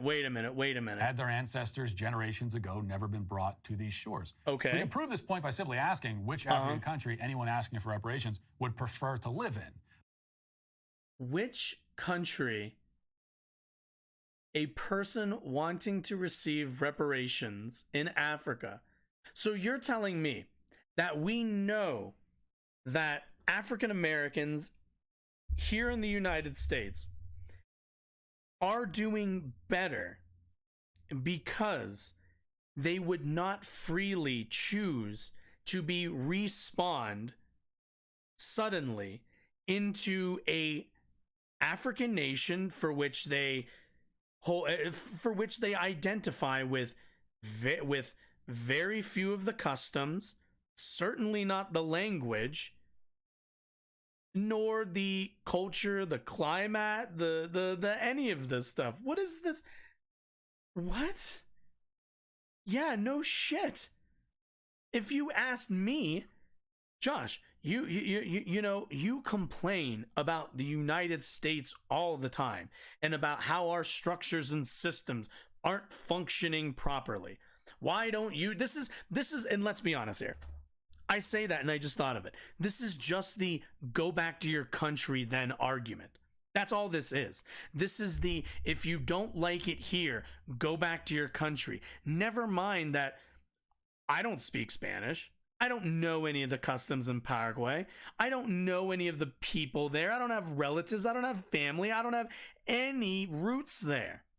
Now, I was adopted. I have roots here in the United States, and I'm happy for those. But none of the, no black person in the United States, I shouldn't say no, but most black people in the United States do not have roots, modern, contemporary roots to Africa. They just don't. They have heritage, and there is an awareness of African culture, African identity, but there is no, they wouldn't take that to begin with, regardless, in or outside of the conversation of reparations. You're basically asking them, well, you want reparations so bad, then you know, go back to the country in which your ancestors were stolen from, and everything will be all good. What? I don't speak the language, idiot. Like, what is this? What is this? What oh wow, that's fucking stupid. The answer, of course, is none of them. Now, you might offer the rebuttal that if slavery never existed, if we're reimagining history without that institution at all, then Africa itself would be in a better shape, better place, and better shape, and maybe indeed black Americans would be better off there. But this... Matt, do you think that the selling off of people on a continent could have led to the slower developmental progress on that continent? Do you think that could be part of it? I don't think Matt does, which, I mean, I don't know. He has to, right? He has to know that he sounds utterly brain broken when he says this, right? Like, he has to know. Seems highly unlikely, and it also ignores the fact that Africans participated in slavery. Oh boy, it seems highly unlikely. Let's go back to that really quickly so we can get a... It never existed. If we're reimagining history without that institution at all, then... Keep in mind, he's saying, if we imagine a world where the transatlantic slave trade did not impact Africa to the extent that it did, we can't say that there would be no slavery at all. Slavery was a multi-continental project, but keep in mind, there is an element, when we're talking about the United States, a specific relationship between African countries and the United States in terms of the slave trade. But he's setting this up as, imagine if slavery was not a problem in Africa. If Africa was left to its own devices, to its own isolation, to develop and grow as a continent. And Africa itself would be in a better shape, better place, and better shape, and maybe indeed black Americans would be better off there. But this seems highly unlikely, and it also... Highly unlikely. In a world, in a hypothetical world, where slavery is not as effective on the African populace during the transatlantic slave trade and everything else, Matt Walsh still believes that even in the absence of slavery, Africa still wouldn't be better. Would you like to know why he thinks that? I think you know. It's because he doesn't think black people are as smart. He doesn't think black people are as intuitive. He doesn't think black people are as creative. He doesn't think black people are, and I mean this, in every way as equal, as interesting, of human beings as whatever the fuck Matt Walsh is. He's a white guy, obviously, but I don't know if he's what his ancestry is. But this is just a racist argument. Keep that in mind. Also ignores the fact that Africans participated in slavery and the slave trade as much as they were victims of it. Not to mention, if we're reimagining the world without African slavery, then we have to also imagine it without all other forms of global slavery, since African slavery was merely one variety, one offshoot of this global institution. Keep in mind, there wasn't warring nations and armies would take slaves as like in wartime, like when they would capture soldiers, they would take them as slaves, right, to work. But that's not what the transatlantic slave trade was. The transatlantic slave trade was an industry. Keep that in mind. This was not simply warring nations taking slaves because, they just conquered your land. This was a business. These were transactions. We have record keeping. There's a big difference between the rest of the world's participation in slavery and specifically the transatlantic slave trade. There's a huge difference between those. One was a consequence of war. The other was a consequence of the commodification of an entire nation. Keep in mind that during the slave trade, while the people of Africa were being commodified at the expense of a shit ton of people and at the benefit of a very small in that community, there were also the robbing of minerals, the robbing of resources by European forces. We all know the explorer man with his fucking Jumanji looking ass hat heading into Africa to hunt the big elephants. Like, we all remember, we all know about this. All of this, all of Africa was like almost any resource rich locality was drained of those resources by outside forces.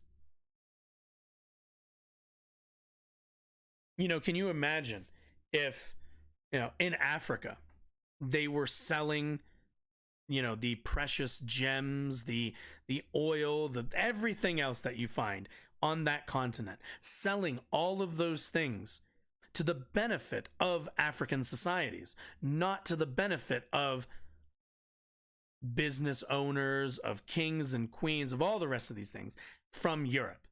All of the riches of Africa never went to Africa. All of the purchases, all of the all of the money, all of the everything went to European colonists, not to the people in that nation. And again, is it surprising that they're behind? Obviously not. All the resources got stripped. Fuck's sake. And now we have totally, at that point, rewritten the history of the world in a way so dramatic that it's absolutely impossible to say which individuals today would end up worse or better in this alternate universe. I mean, if you go back in time and get rid of slavery from the entire world, cool, you have it's impossible to say what the world looks like right now. Luckily, no one's arguing that. We're just, the argument is that there are reparations that need to be paid to some of these communities. Luckily, nobody's arguing to build a time machine. I mean, I think it'd be cool. We build a time machine. We can go kill Hitler. We can go kill Mussolini. We can go kill, I don't know, I'm sure somebody else. Those are like the two big ones in my head at the moment. But yeah, like, you can, you go kill a dude who created Jonestown. That's a good one too. Yeah, but yeah, we're not building a time machine, so I don't know what this argument is about. Actually, what we can say is that we'd all end up worse. All of us today would be in a worse spot if slavery never existed at all across the entire globe. Right. Because a change that significant would likely shift the course of events in a way that would mean none of us would even exist. It would be a world full of other people who are not us. Is this like a butterfly effect thing? You change one thing and the world shifts? I mean, don't get me wrong, I'm most likely indigenous more than anything. The transatlantic slave trade doesn't affect me. I mean, it certainly affected South America, but in terms of my birth, I don't know what that has to do with any of that.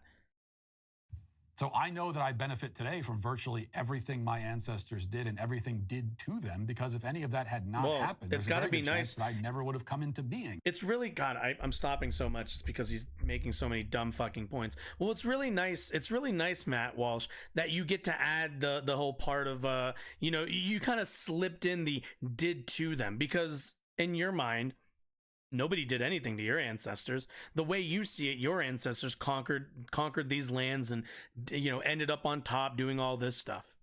But there were other people who they conquered, who they stole from. So, it's really easy to feel righteous when you haven't done anything to actually earn any of that.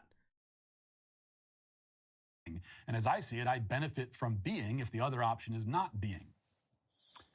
Well, you can already imagine the reaction, so we don't need to read through very many of these. But here are a few people of the thousands who expressed their outrage at a point that it goes without saying none of them even attempted to refute. Heath Mayo, a man who calls himself I love how they always cut out the likes and everything else, and they just bring up rando Twitter users that, either make the dumbest points or don't make strong arguments. I love that. I love when they pick their opponents. Christian conservative, and who also happens to look exactly like his name, for the record, tweeted, "This is Ben Shapiro's Daily Wire, and increasingly, you're just a bad person if you support this know-nothing filth with your subscription dollars." Bernice King, the daughter of Martin Luther King Jr., responded, and here it is. One of the reasons why some don't want the horrors of slavery taught in schools, because they don't see it, or Jim Crow, as an atrocity. Yeah, but a grotesque statement, an egregious insult to the countless Africans who perished in the Atlantic or were enslaved here. And again, Matt's not going to really touch on it. He's just going to say, well, I don't think slavery is wrong, but I mean, America wouldn't be in the place that it's in if we didn't have all this free labor. To which I have to ask, Matt, if you believe that we owe a lot of where we are as a society in terms of our progress and our place in the world to slavery and to the ability to cultivate free labor, if you think it was a positive force in getting us to where we are right now, don't you think you owe those people? Like, you've kind of made the opposite argument, my friend. You've said, hey, we've made it so far and I'm thankful for what my ancestors did and enslaving your ancestors because it got me to the place where I can be a Daily Wire propagandist and a theocratic fascist. That's, the arc of history bends towards justice. Am I right? Well, if you want to believe that, if you believe that, that you've made it to a certain point thanks to an institution that victimized people, do you think you owe those who were victimized? Do you? Because understand that this is the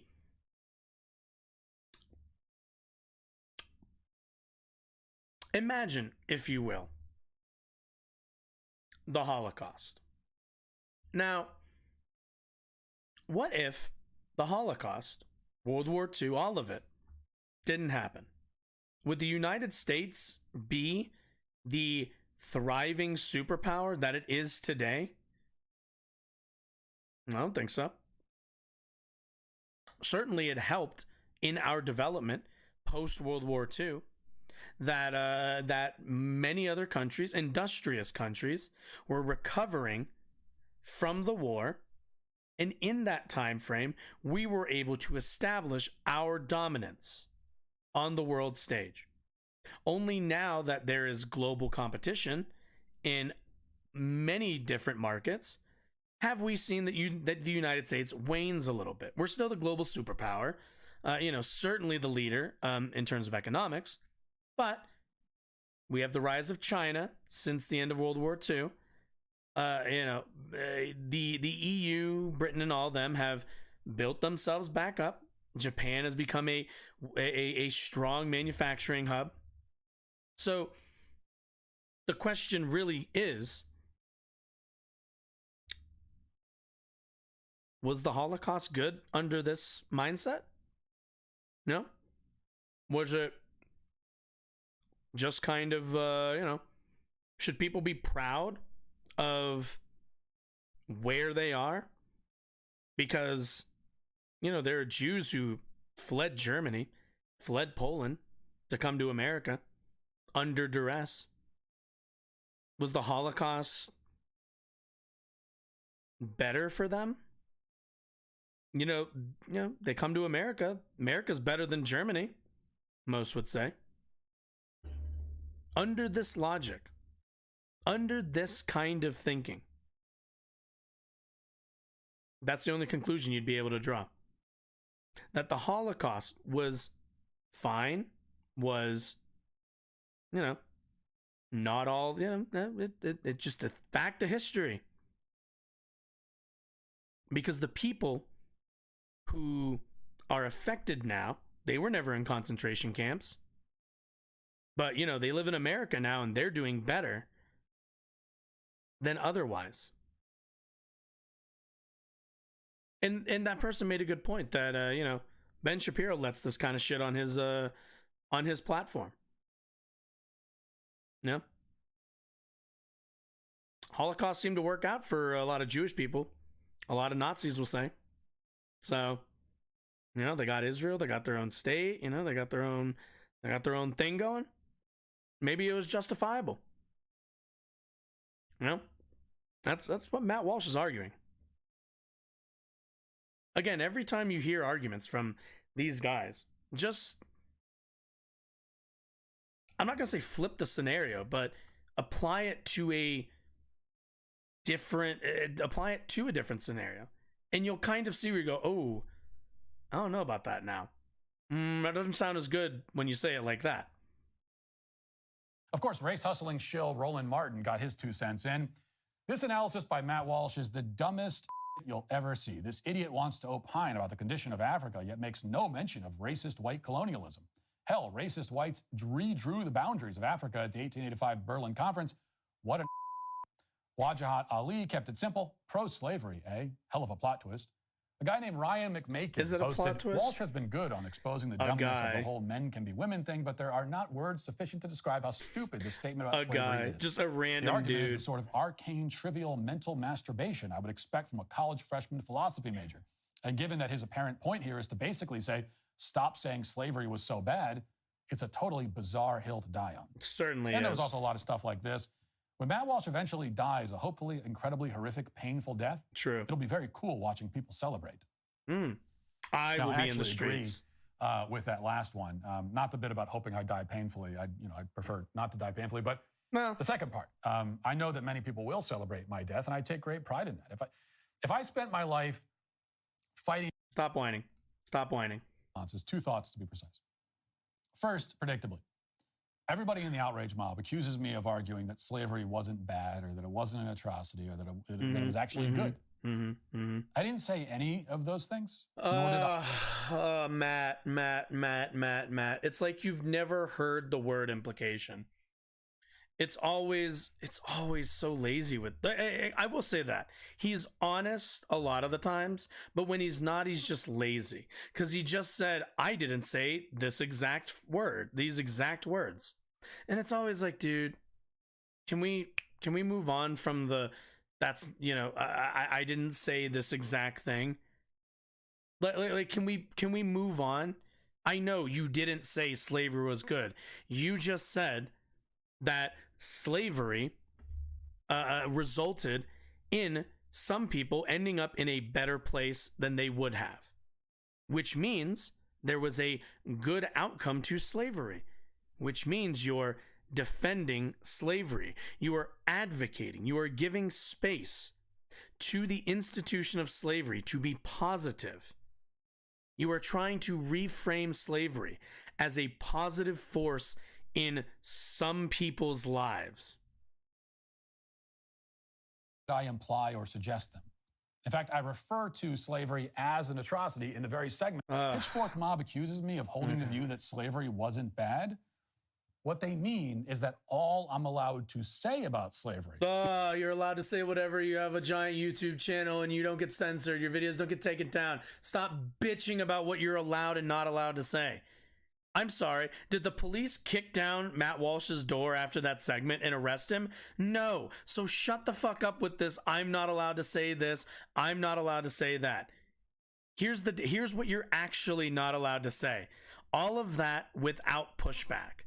That's what these guys bitch about. Whenever anybody says, I'm not allowed to say X or Y, what they're actually saying is, I'm not allowed to say something without getting pushback. I would like people to stop arguing with me and just let me say whatever I want. But do you have a right to that? Do any of us have a right to not have someone disagree with them? No, they don't. So stop complaining about it.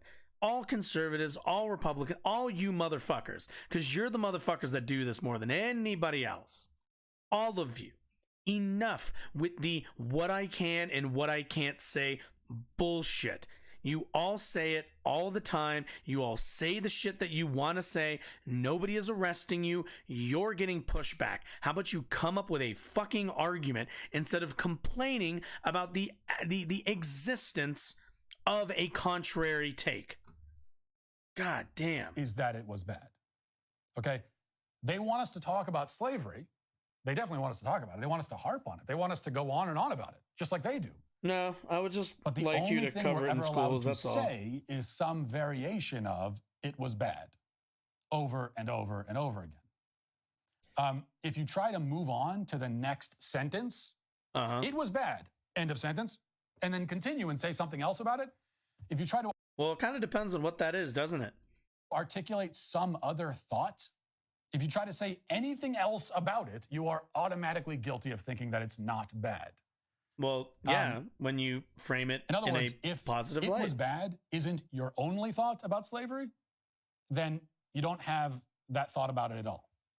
So either the only thing you think about slavery is... Well, actually, the case would be that if you spend 10 seconds, not even 10, if you spend 3 seconds saying slavery was bad, and the preceding 10 minutes talking about how, slavery, the people who suffered under slavery and the ancestors of those people are in better places because the place that they were taken from was actually wasn't a developed nation and still isn't today, not because of slavery, but because they're black people and they aren't really as good at creating civilizations as we white people are. If you say all of that, then I say, oh, so you think it was good that their ancestors got enslaved and then came here and now they're Americans. That's what you're saying. Understand. That's what you're saying. You're saying that the alternative was, well, if they just stay in Africa, then they'd be poor, living in huts and living in the Resident Evil 5 villages. That's the alternative that he's set. Because he already said that it's unlikely that if all of the people who got sold into slavery stayed in Africa, that the country wouldn't develop. The alternative to his narrative, the alternative is, at the end of the day, to Matt Walsh, well, Africa's always going to be a poor, destitute country. At least we pulled you out, and now you get to be an American 200 years later after we enslaved your people, and also it wasn't your choice to come here. There's also that element. Is that it was bad, or you think it was good? You're not allowed to have, you're only allowed to have one thought per topic. And this is how they treat slavery. It's how they treat every other subject. Yeah. They have every subject. When you say something that's racist, it's obvious. And you do if get you're going called to talk racist. about it, yeah, go ahead and talk about it. But only just say that. Continue saying that over and over and over again. And this is what makes debate and dialogue on the national level totally impossible, not to mention incredibly Has Matt Walsh boring ever debated anybody? Like, when we're all just in real repeating life, back to each other the stuff we already know and has long been established. How can we have a dialogue when you aren't allowed to develop your thoughts beyond, this was bad, very bad, it was so bad, it was so bad, it was the bad thing, it was a really bad thing? Well, it depends. Are you starting from the premise that it was good, actually?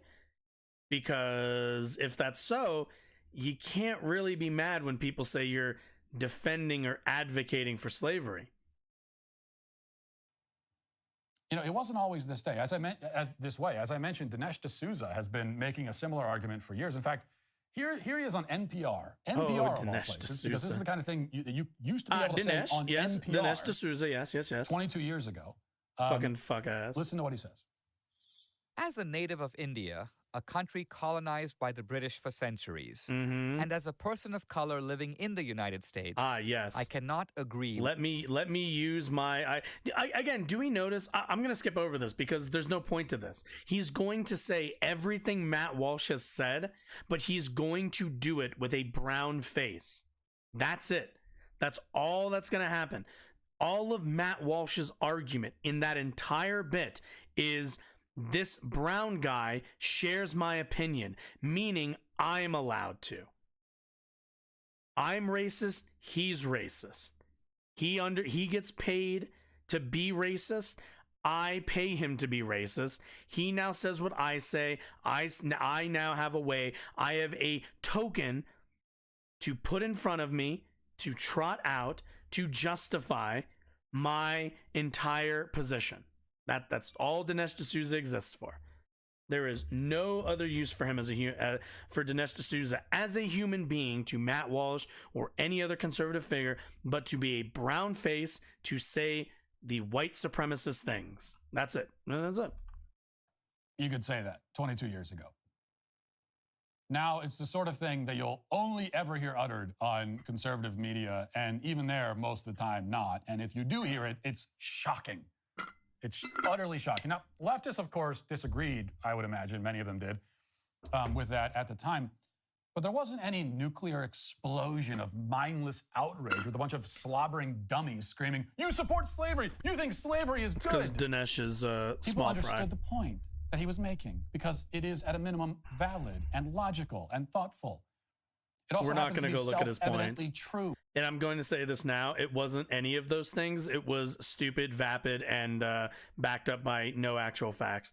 And with a pretty low understanding of the system of of slavery around the world.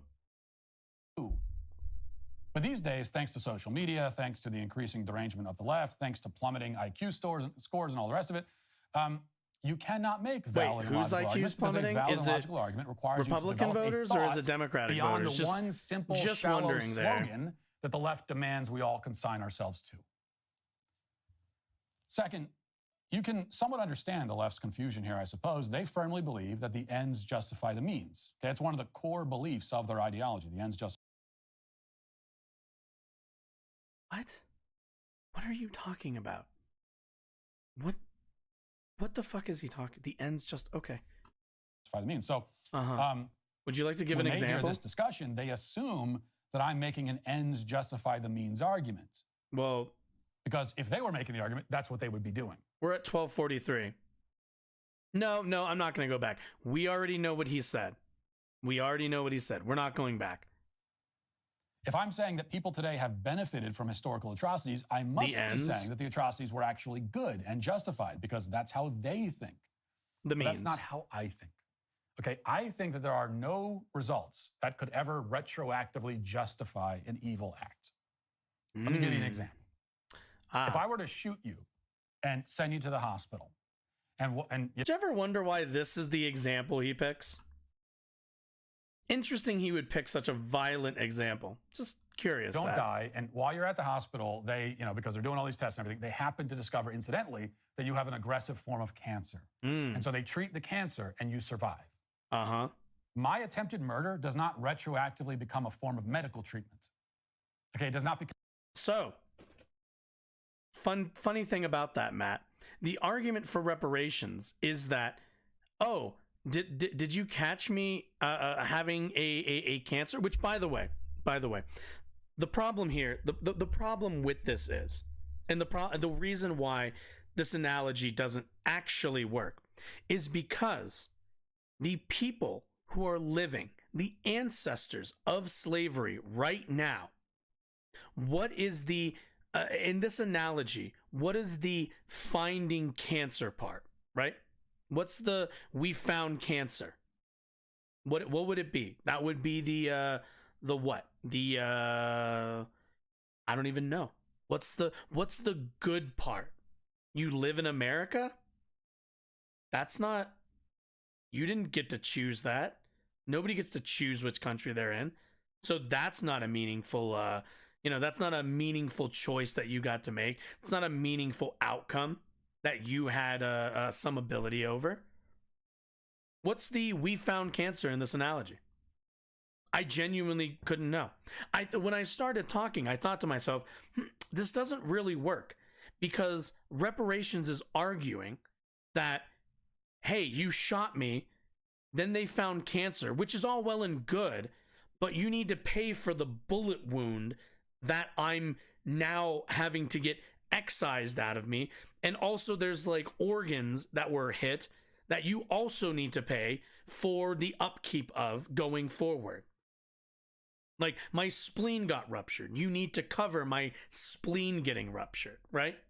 That would be the, if I went along with this argument, it would be the obvious, like, oh, so the person who shot you, if reparations are bad, not good, so the person who, so Matt Walsh shouldn't pay for your medical bills because he shot you? Should you thank Matt Walsh for, thank you for shooting me, Matt Walsh. Luckily, they were able to find this cancer. I really appreciate that. No, obviously not. You'd say, what the fuck? Like, what the fuck? You're paying for all of this. You're paying for my new spleen, my new everything. That, because you owe them that. You committed violence on them. And again, I fail to see what the finding cancer is. Because the problem with Matt Walsh's underlying logic is that living in Africa, that all the black people in the United States who are not, what's the word I'm looking for? Who are not products of immigration from Africa would have been worse. That's his argument. That we saved your future by bringing your ancestor here as property. We terrorized these people, we assaulted these people, we raped these people. And you get the privilege of not living in Africa, the place that we stole them from, and to this day is living with the consequences of that theft. Now you tell me, is that a pro-slavery position, or is that an anti-slavery position? Become good. Now, it's true that if I hadn't shot you, you never would have discovered your cancer, perhaps, and then, or maybe you would have discovered it too late. So, paradoxically, me shooting you resulted in saving your life. But it was still an act of objective evil to shoot you. Okay? So, that's the way that works. Now, here's the thing. If, expanding the analogy, if after having your cancer treated, you go on to have children, and then your children have children, and your children's children have children, and many years down the line, your descendants try to sue my descendants for the generational trauma. Well, again, this is a very convenient analogy, since bullet wounds are not transferable the same way generational wealth and development is. Notice that? Notice he picked something that can't really be transferred? People every day, black people in the United States, live with the results that live with the consequences of their families not being able to build generational wealth through slavery and through Jim Crow laws for the preceding 100 years after the Civil War. Whereas Matt Walsh tries to liken that to a bullet, something which can be removed almost immediately, not a long-term problem. You can't pass on a bullet wound. It's utterly brain dead. Trauma caused by my assault against you. Well, if that were to happen, then in that case, it would suddenly become relevant to point out that these people claiming damages decades and decades removed from the incident probably wouldn't exist. Their entire family tree would be erased if not for the evil act that they are now trying to cash in on. That's the crux of it. Okay, the point that you have most likely benefited from historical evils becomes relevant when you attempt to quantify and monetize the trickle-down harm that you claim the historical evil has done to you. Whoa. Well, the nice thing is we can actually prove that claim. You can make the claim of historical and generational consequences of slavery. We've already proved that. The question is, what do you do with that information? Do you address it? Or is it just, tough titties? I don't know what to tell you. Some people are the conquerors, some people are the conquered, which is a perspective that is, and let's be honest here, that's the real thing. That's the real position Matt Walsh holds, is that we won, you lost. I shouldn't have to care about that. We made it as far, we won, you lost. We made it far, you didn't. Deal with it, nerd. History is history. Fuck you, thank you, bye. That's the actual thing Matt Walsh cares about. It's because to Matt Walsh, he just thinks like, oh, well, we made it. That's the only thing I give a fuck about. So no, you can get fucked. If we did it off the back of your ancestors, then guess what? That sounds like a skill issue. I wish he'd just be honest and just say that was his position. It'd be monstrous, it's at that but juncture that someone needs to make the obvious point. This thing that happened long ago was very, very bad. It was very bad for your ancestors. It is not, however, very bad for you. Yet you are the one claiming quantifiable and financial harm. The reparations demands are what makes this point especially relevant, but even without reparations, there's still value in acknowledging what we're talking about here and thinking about it. Yes, it is true that you likely would not be here today if history had not unfolded exactly as it did, right? The butterfly effect. Oh, the so good, it is the bad, just the ugly, the butterfly atrocious, effect. All of it led to you. All of it was and worth to it. Me. Rewrite history, and you will have written us out of the book completely. Now, that's got to be really nice as Matt Walsh sits in his $1 million studio with his shirt probably sourced from cotton from Africa. It's got to be really nice to sit here and say it's all been worth it when you're not in the community that was robbed, made products, thought of as products, as property, and then kept down for the preceding 100 years after you got your humanity reinstalled, which is nice, which was nice of people. It's got to be nice. Aside from disqualifying any reparations demand, which I think it always looks good from the top. Always looks like it was worth it from the top. It simply means that we shouldn't live our lives obsessed with wrongs committed long ago, consumed by resentment over ancient sins. It doesn't mean those sins were not sins, okay? It doesn't mean that the wrongs were actually right. It just means that we should stop trying to make ourselves the victims of the very events that resulted in our existence. Black people. Matt Walsh has moved on. Why can't you? Matt Walsh has forgiven him, believes forgive and forget, guys. Just let's move on. Existence in the most prosperous and comfortable civilization in history, I might add.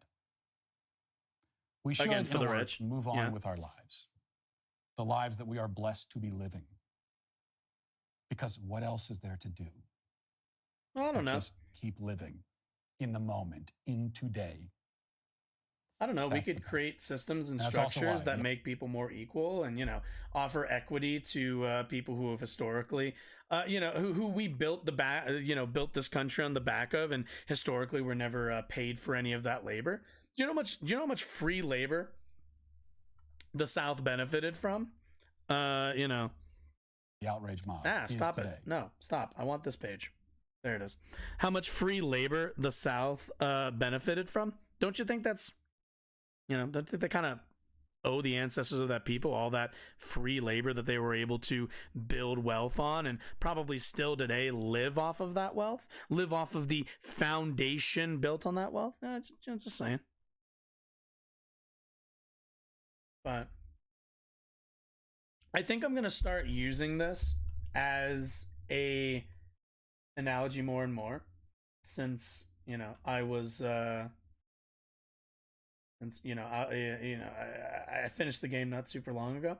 But I want everyone to keep in mind that Matt Walsh, Ben Shapiro, all these sorts of guys, they have what I am going to term from now on as corpo brain, because that's what it is. To them, they are at the top of society. They have made it. They are, they are living. Here we go. This is what I want. They are living. Let's see if I can get, let's see. If I do this.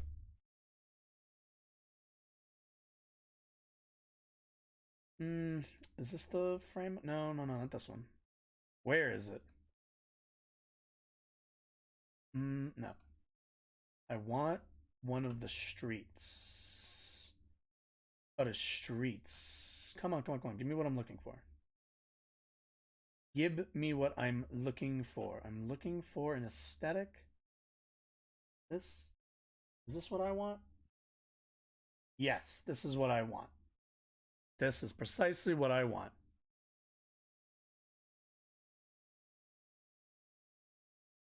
Understand that there it is.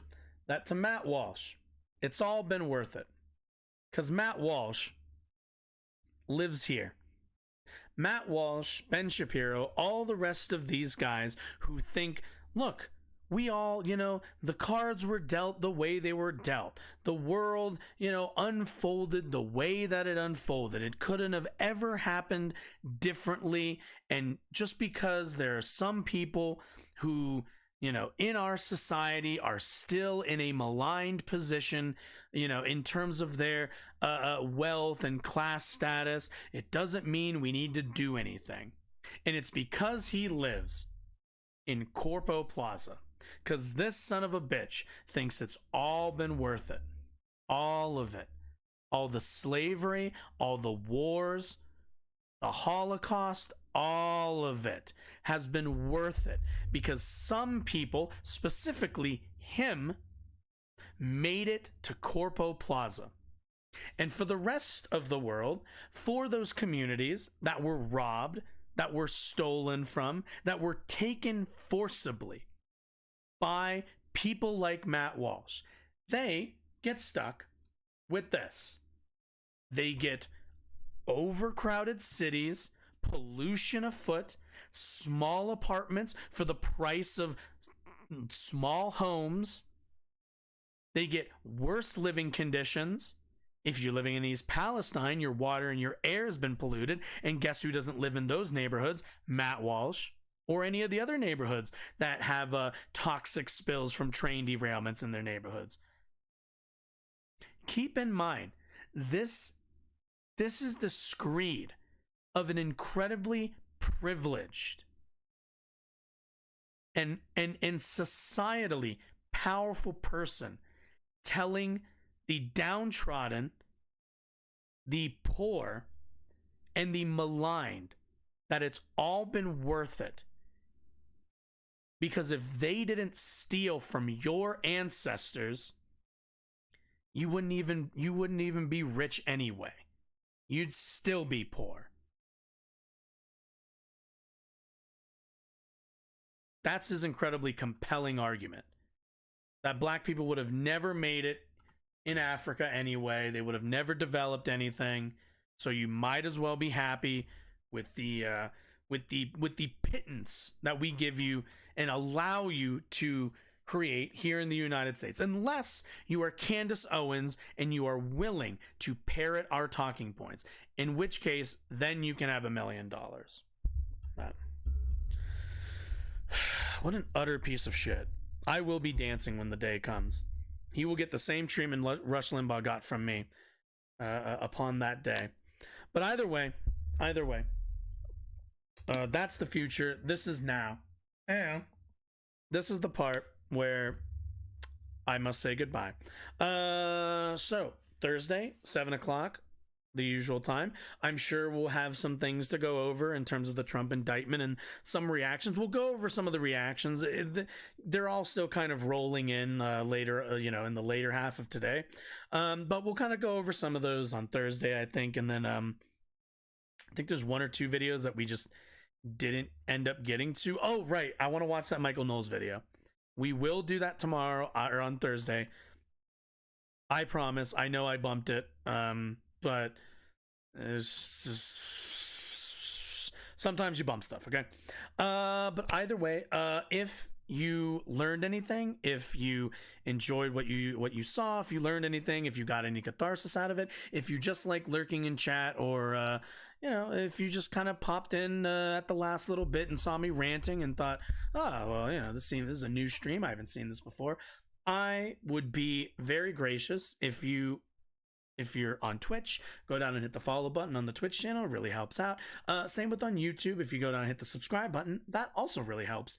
I have a normal full-time job. I do this as a hobby, but also, this is kind of what I'd prefer to be doing. So any little bit helps. But either way, you all have a lovely night, and I'll see everybody on Thursday. I'm hoping between now and then I can get somebody on to talk about the gun debate, because I really want to talk to somebody about that, but I still haven't been able to get anybody to accept an invitation to come on the show. So that might happen. I don't know. I can't promise anything right now, but at least for now, it's just going to be a normal show. But hopefully we can get to that. But either way, you all have a nice night. See you Thursday. Bye-bye.